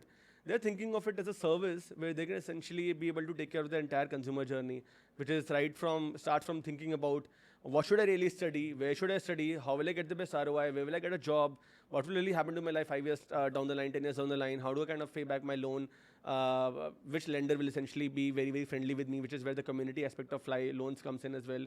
And then how do I essentially kind of be very, very comfortably, give security to my parents and be in a very safe location, which is near to the university. So I think that this kind of just helped us close the loop very beautifully. Also, of course, made sure that our margins jump up, and it's a big reason. Fly Finance and Fly Homes are a large reason why we are like profitable today and why we have you also see that 18% as a separate EBITDA. business at some point. Depends if we want to take it to the next level. In its current form, it's not a separate business because we're just being a marketplace. We are kind of making another few $100s on top of the existing ARPU. Yeah, But if we were to think about pre-buying homes, if we were to think about taking it to the next level and being a purpose-built student accommodation player ourselves and making at least $5,000 by ourselves on every single student, then that will be a separate business which will have a separate kind of investor base. I think, and I'll just kind of double click on this for 30 seconds. When we think about whether something is a separate business or not, I think what's really important is that if I was a bootstrapped entrepreneur, I wouldn't necessarily have thought this way. But because you're a venture business, you have taken money from certain people for a certain kind of business that you're kind of doing. And you're also kind of, you are exposing them to unnecessary risks that they didn't kind of sign up for. There's a separate kind of business, which is fintech, and separate kind of risks that are associated with that. And real estate is also again kind of completely separate. So somebody who's kind of really married to the finance part of things might say that, okay, you know what, real estate, great business, Akshay, maybe I believe in you as an operator, but not my cup of tea. I don't want to invest in that. And somebody else might say that, you know what, the core business is great, just like you mentioned that for Fly Finance, but I'm more excited about this real estate thing which is happening. So I think that will have its own evolution as well, but it's definitely some time away. I don't think we are going public and kind of breaking this into multiple pieces. This is a couple of years off, at least right now. Now I'll talk a little bit about personal, right? You recently stated in a Forbes interview that you no longer seek external validation. Very, very interesting comment, right? Because I never thought you were somebody who, because you're so an extrovert yourself. I thought you were very much internally validated, right? But what did that mean? What and how did that change? I think, to be super honest, even if I said that I'm not seeking external validation anymore, I think I'm still in some sense. You won't believe this. I said this to my wife multiple times since that interview came up. And this interview is written by Rajiv Singh, I think, who's a prolific writer. Fantastic writer. Yeah. I told my wife that. I met him recently, around the time when this interview came up. Oh, lovely. I told her that मेरे को इससे अच्छा आज तक शायद किसी बंदे ने जाना ही नहीं, because I think this was lying so deep into my heart. He spoke to me for 4 hours, and he found out that all my life, before starting a business, while at the business, in some sense, I have been seeking validation. And I don't know if all founders do, but in some sense, there is this urge that kind of comes in when you are kind of started from nowhere, when you kind of come from the kind of upbringing that I have, and you want to just prove it out to the world. That urge is very, very like, I won't say unique, but I think it's very, very powerful. It helps you a lot to kind of play out every day. So every single time an investor will say no to you, that is kind of just adding to the larger corpus at the back of your head, which says that isko ye wala part dikhana hai, isko ye wala part dikhana hai. It's kind of just building it out onto you, right? And you get to the next round. And so I always, I wrote a good 80-90 emails in the last 2 months to people who had passed me across rounds and said, okay, this is where we have reached. Thank you so much. Really value your advice.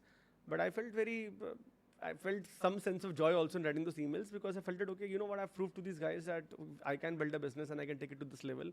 And now I kind of need to prove it to the next level of detractors as well. So I think having detractors is like the best thing that can happen to you. And in some sense, because of that, you start to seek some validation from the external world. In our life as founders, I think that also becomes a market. I hope that private market kind of becomes public market as well, because while I said very large, lofty things about the guy who drove me here also needs to make money, now I kind of need to make it happen.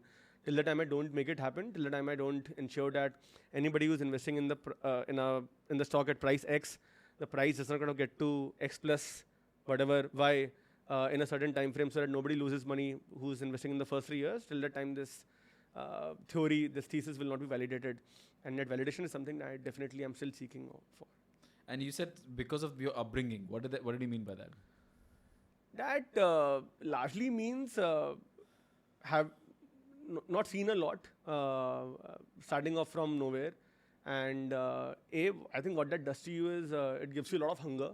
I don't think you can manufacture hunger. Hunger is like it's just there. It's in your DNA. Like I remember, not very far from here, Anirudh, there's a place called Goal Market near Connaught Place. And I was once, just a stark memory in my head. मैं पीछे बैठा हुआ था scooter के, मेरे पास scooter drive कर रहे थे, साथ में एस्टीम गाड़ी जा रही थी. वो एस्टीम गाड़ी में वो साइड में जो हैंडल होता है उस पर वो कोट टंगा हुआ था. मेरे को इतना सही फील आया उससे कि मैंने कहा ये बंदा ऑफिस जा रहा है, कोट टंगा हुआ है, कितना बड़ा आदमी होगा. That scene just kind of stuck in my head for the last 25 years now. I can't take it out of my head. And I still even though I have a car which is better than Esteem, but I just somehow always feel that, okay, this person is like above me in the pecking order, who's kind of dressing in a certain way, who's speaking in a certain way, and you're always kind of, it's slightly unhealthy. It's slightly, I would say, personally toxic as well sometimes. But the kind of fire it gives me, like, man, I would not trade for anything else in the world. So I think where you come from, the kind of hunger it gives you, and the kind of, I would say, how grateful it makes you feel to the world when you achieve every small thing. Because I think two things happen. Either you become super resentful or you become super grateful. Yeah. I've largely been on the latter side. I've been very grateful. So even when the simplest of things happen, I'm very grateful. ये एक चीज़ और achieve कर ली, super grateful. So every single morning when I'm waking up, I'm a little bit more grateful than I am like the previous day. And saying that, God, thanks, I'm alive. My family is around me. The business is going well. We have another day to kind of play it out, prove it out, and then fight live the next day. One more round.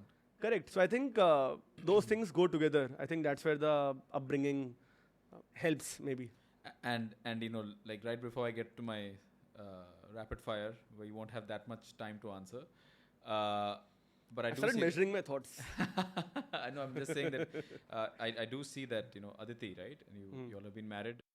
It must be very difficult to maintain a marriage when you are this force of nature, and you travel the way you do. Most of your Instagram stories are about different countries and all the weather conditions. मजबूरी है वो तो.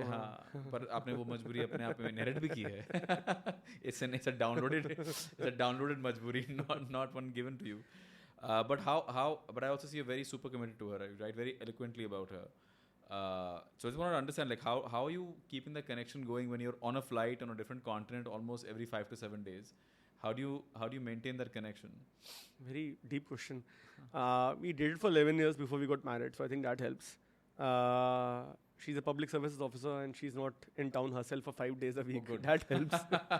So she's also traveling. Chalo. So we have a good weekend marriage of sorts. We're together for 5 to 6 days a month, and those 5 or 6 days that we get are in some sense sacred to us. उसमें भी कुछ कभी-कभी काम आ जाता है. दो से दिन मिलते हैं. And then I think when you get very limited time, you try to always make the most of it. You're always missing the other person. And I think you just give each other a lot of strength because at the end of the day, I think there's a lot of respect which comes in towards each other's dreams. And I think when that respect kind of translates into how you kind of take care of each other, she knows that even if I'm in a different country, these are the 4 things on my mind. And there might be something which is very important to her, and this happens a lot of times, we talk about it like say 6 months later, but she just held it back because she knew that like I have that important meeting. मुझे उस pitch से पहले 10 minute मुझे अपने दिमाग में वो Get गाना you- सुनना get- है. Yeah. And I kind of need to keep my head clear and I need to kind of go and give my 100%. So of course, I think those things happen. That also seeing That's somebody so else, critical though, right? I think it's such a and I'm going to ask you. and it's a to- gift. Yeah, to have somebody who understands that 10 minutes before the meeting, you need to be in a particular zone. Yep, You know, it's a very rare. super trait. critical. Yeah. Do you have a certain agenda? Like, do you do something when you are about to get in an important meeting? I used to listen to this song "I Am Number One" by Love it. by Nelly, right? And that was one of my favorite. And then whenever I used to give an interview, right? And I'm talking about when I'm interviewing somebody, and this was very early in my career. It's a very super nerve-wracking thing to do, right? To go out there and interview somebody. So I got into the habit, and I used to do this for door-to-door sales, right? I used to go out and interview 500 people at one time. And these are people like I was 24, 25. मुझे क्या पता मुझे क्या I know. You were talking about this in a panel. I've heard about this. Yeah, Yes. So at that point, I used to actually see this video from Boiler Room, right? When Ben Affleck walks in with a particular face, and I used to just imitate the exact same face. Ki this face ke saath, I'm definitely going to look the part, right? And that's what used to get me through intense, grueling. Love that. Love that. So, And so close. So I have a playlist, and I try to think of the Guru Khan Desai closing scene whenever like I'm getting into a meeting. wow. I try to think of that phase and I'm trying to think of the scene. It's like all about imitation. I think a lot Yes. about what we do as founders is just about imitating, right? And very few people actually understand. That I know what you're saying, Yeah, that you're not doing anything original. You're basically emulating somebody else almost all the time. So multiple personalities into one personality. yeah, I think they're definitely there. Right? We're definitely good actors. I think founders are definitely good actors. I don't know if they can do it that well in front of a camera, but we have to act all the time. Last, I think advice that you would give to a founder today who's listening to this podcast and looking at marriage. What let's say he's sort of building and he's about to get married, right? What would be your advice in terms of like what you should discuss with your partner before taking the plunge? I think be very open and tell them that your dhanda is going to be your first husband/wife, as openly and as I'm again using the word as honestly as possible, because it is going to be that way. And I'm going to just extend that Yes, into a little please. bit. and I think you were saying something that I would love to hear more about. because I think a lot of and this happens a lot because of the social media world that we live in. I think there is no substitute to working extremely hard. If you want to get to anywhere respectable, if you want to make any of your dreams come true, you have to work extremely hard.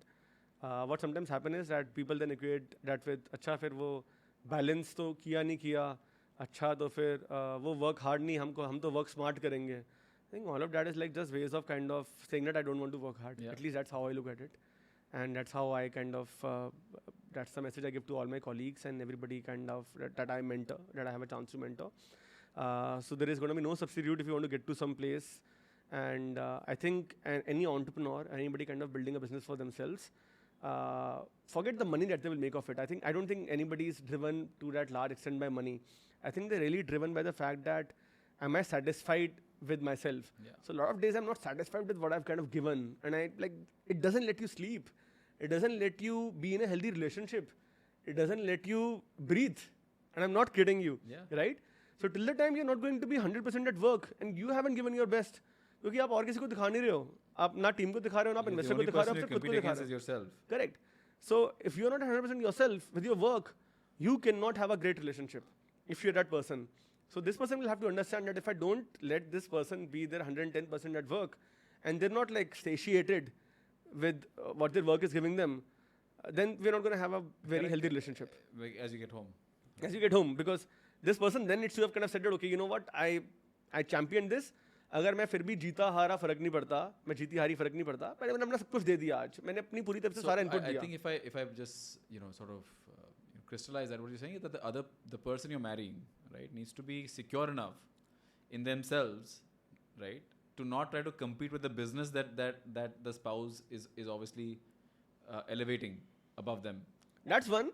And second is gradually, so because you asked me that about to get married. Yeah. And if there's history, of course, this will be helpful.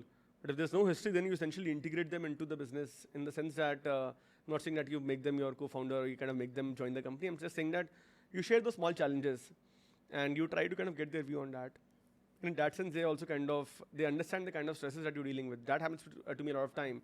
We'll be discussing something and she must be thinking that, you know what, like, मैंने ये 3 चीज़ें बोली actually important है नहीं है. But I will tell her that, you know what, these are the 4 problems that I'm kind of dealing with right now. Very interesting. एक ये Bombay में Involve them in the journey, basically. Correct. Right? And so they don't feel left out. And then that person feels in a very just putting it on in a very desi way that, boss, matlab, they're dealing with much bigger things, and there's so much stress. How are you dealing with it? I only have respect for you now. And okay, let me take a step back, and then we kind of maybe take this to, like, say 3 hours later or 6 hours later, and let me help you solve this as well. And it happens retrospectively as well. So you kind of need to do it for your spouse as well. Support them in your career, like let them put their career first, and be the same force, helping force, support force to them as well in their careers, so that they also kind of get the same feeling that they have the same respect for my ambition, they have the same respect for where I want to get to in my life, and try to make them into a better professional, try to make them a better version of them, what they are today as well. Actually, this was very sage advice. I think we can actually go on for another hour and we will not get done. But you know, I think this podcast would become a really long katha at that point. But really, I think you know the last part really is important, because I know of another listed company facing a similar issue where low employee morale, manufacturing business, and unfortunately people were quitting because in the exit interviews they're all complaining, you know, my wife or rather my spouse is unhappy because I mean when I come home I've been working all day in this factory, right, and I'm completely tired. I don't have the mental capacity at that point to really deal with what she has to say.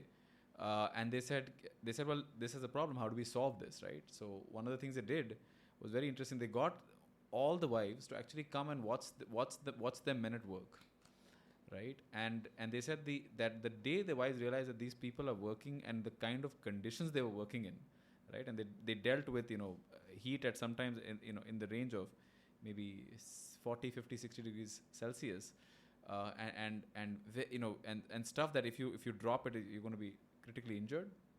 It changed the morale, right? And suddenly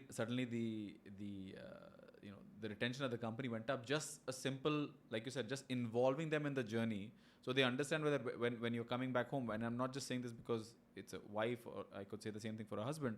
Is that when you come home, the other person wants to be feeling as involved as you have been the entire day, right? In your business. I think the same words flow through if you think of it in all of these things: respect, over communication, transparency. I think they just kind of lead you to get to a better life. Because they're a stakeholder too, whether we like it or not. Absolutely. So with that, Akshay, I'm going to end at least our talkative portion, and I'm going to now come to the rapid fire. Basically, I'm going to just throw some questions at you. The intent is going to be, please answer as quickly as possible. Do not think. Yeah, stretch it out, right? Me too. I think it's been a while we've been sitting here. And bring it on. And you know, I'm guessing we'll find something very interesting and exciting as we go along, right? So are you ready? Should we go? Yep. Okay. So from day one of your startup journey to today, describe the evolution in just 3 words. Became more granular. That's one word.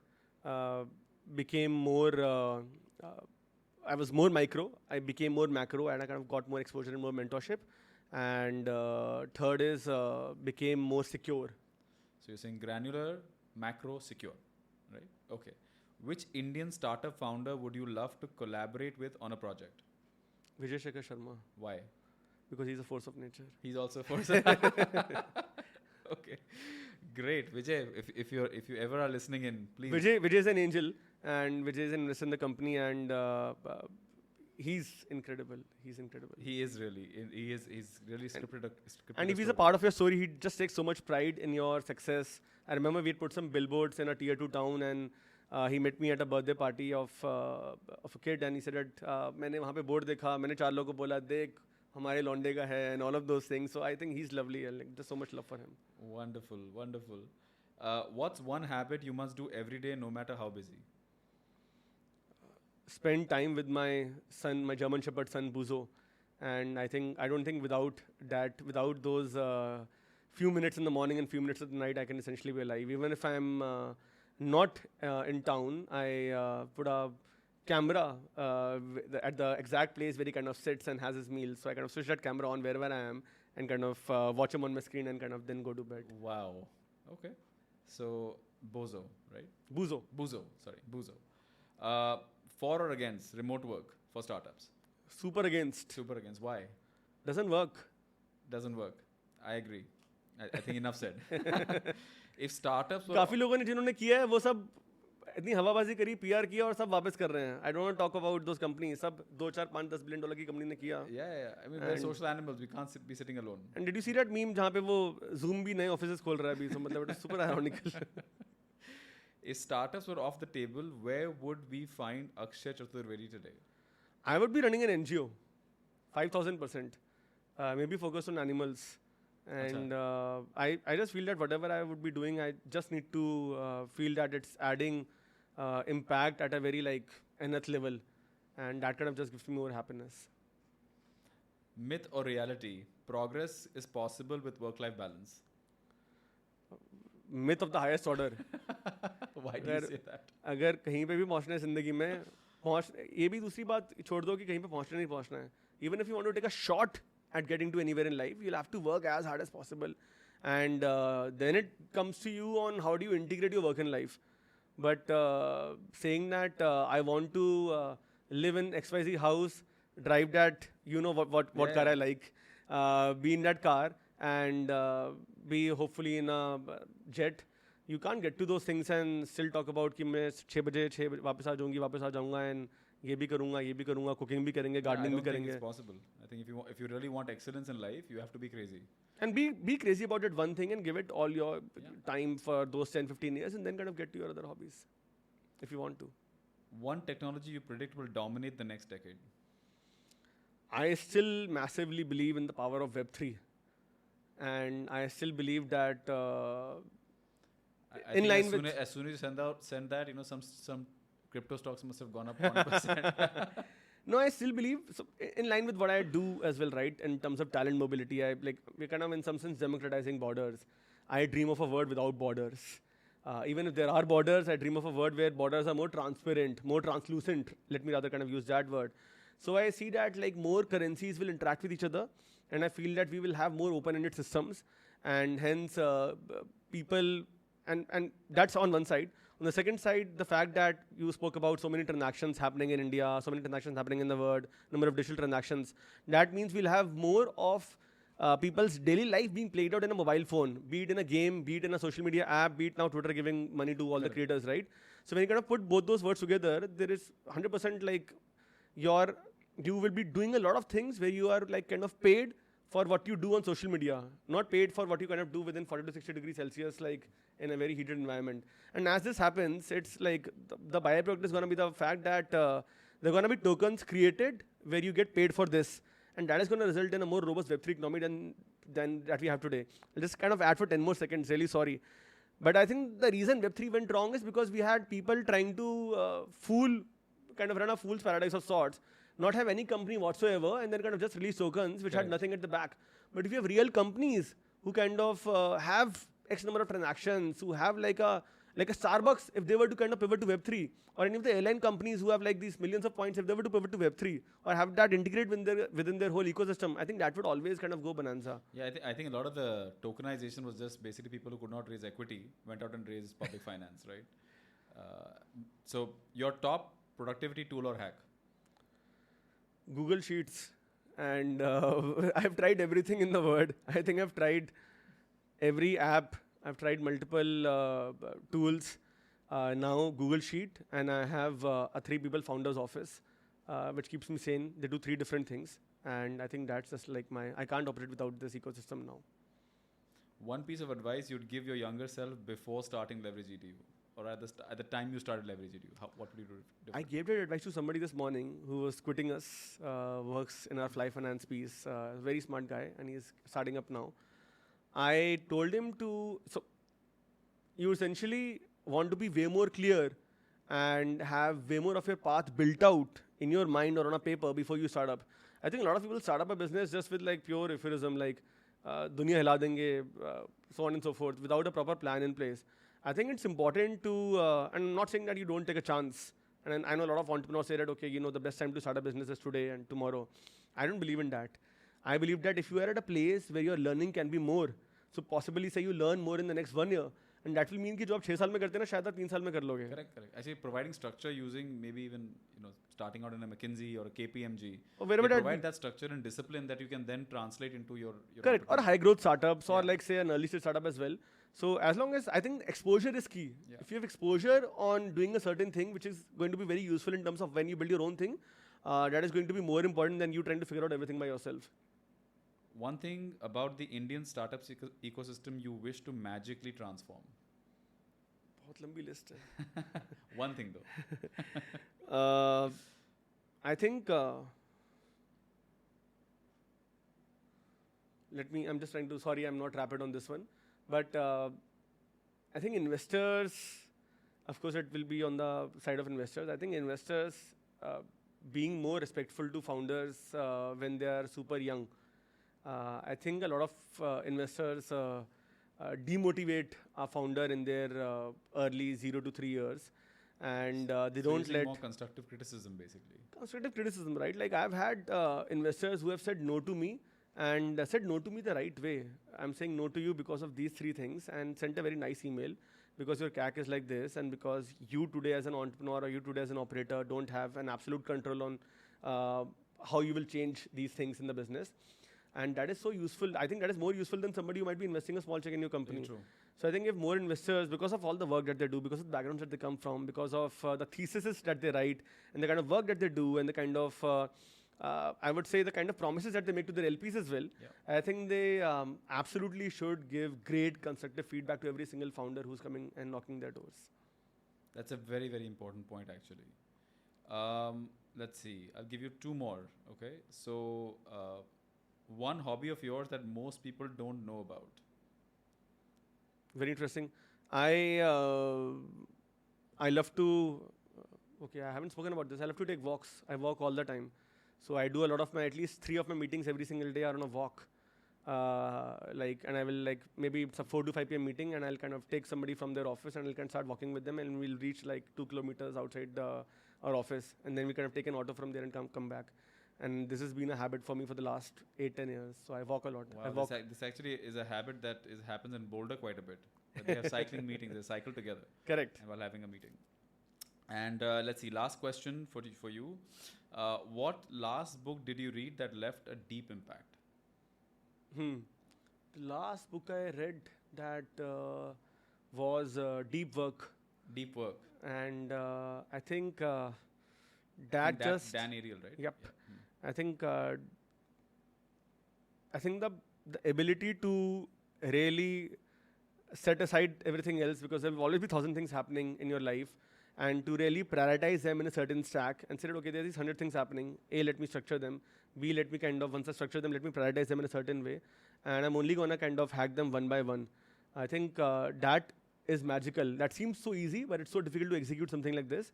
And then to kind of keep all distractions away and then kind of just lock yourself up and solve that one by one by one. And I think what Deep Work also talks about is ensuring that you measure yourself by, not with a magic pill, but you measure yourself with small milestones. Yeah. So for example, for the longest time, I think even as a Series B founder, between me as a Series B founder when we last met and a Series C founder now, there were some problems that we were dealing with, and I would think that, okay, let me do these things and this will magically go away. Now I don't think that way. Now I know that, okay, yaar, ye sab aise ho hi nahi sakta. Maybe I'll do this thing, it will kind of, the problem will go away 20%. Maybe I'll do this one more thing, problem will go away a further 20%, and so on and so forth. Maybe I will not be able to completely throw this problem away, but I will reduce its impact by 50%. So I think again, in some sense, going granular with things, really kind of bringing down things into as many bits and pieces as you can. I think that's super important when you execute as an operator every single day. Wonderful. By the way, this was really an amazing conversation. I don't think I would have thought as episode 1 we would have, me being still rusty with the whole, podcasting piece, that this would have gone so well. This was really, really You're awesome easy. always. Thank you so much. And Akshay, before we leave, I just wanted to ask maybe one piece of advice you want to give to entrepreneurs that are just starting out today. I know you spoke a little bit about that to the advice you're giving to the founder this morning. But let's say you're just getting started out, you're facing trouble with founders, or rather trouble with investors in trying to raise. What should you be doing? I think one advice with two, I'll kind of break it down into two again. A, choose the right role models.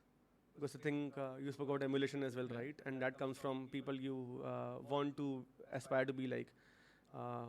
I think any entrepreneur that I aspire to be like today. So over the last 8 to 9 months, I surrounded myself with a lot of public market founders, public market operators, people who are listed their companies in Nifty 50, in the top 500 companies of India, and the way they think, the way they evaluate the market, the way they essentially, the kind of outlook that they have on life, that tells you that फुर्सत से बनाओ, अच्छा धंधा बनाओ, लोग अच्छा करके बनाओ, and don't kind of play the small hoop games. I wish I could have said this to my younger self as well. I would have had less heartburn than I've had in this journey. I would have probably raised a little bit less money, and I would have had a little bit more equity in the business as well. So I think that's advice as well. Exactly what's running through my head when you were saying that. So, but yeah, fursat se banao and have the right role models, and just make sure that you're building a business which is going to stand the test of time for the next 10, 15, 20 years, built for the long lens. Wonderful. Thank you so much, Akshay. This Thank you really so much, was sir. an amazing episode, an amazing learning, we got to cover such a wide range of topics. Thank you so much once again. And guys, by the way, if you're a student or you know somebody who's looking to apply to go overseas, the website is www.leverageedu.com. Bang on. And please go there. I will And if put you're the looking to take a loan, it's fly.finance. yes. If you're looking to take a Forex. loan, it's Fly Finance. I will put the links in the comment section below. Thank you so much once again, Thanks, Akshay. Anand. I look forward Always. to having you once again. And by that time, hopefully, we won't be talking about a Series D or a Series E. We'll be talking to a public market founder who's taken his company public. Inshallah. Thank you. Thank you so Cool. much. Thanks as always. Yeah. Cheers. Take care.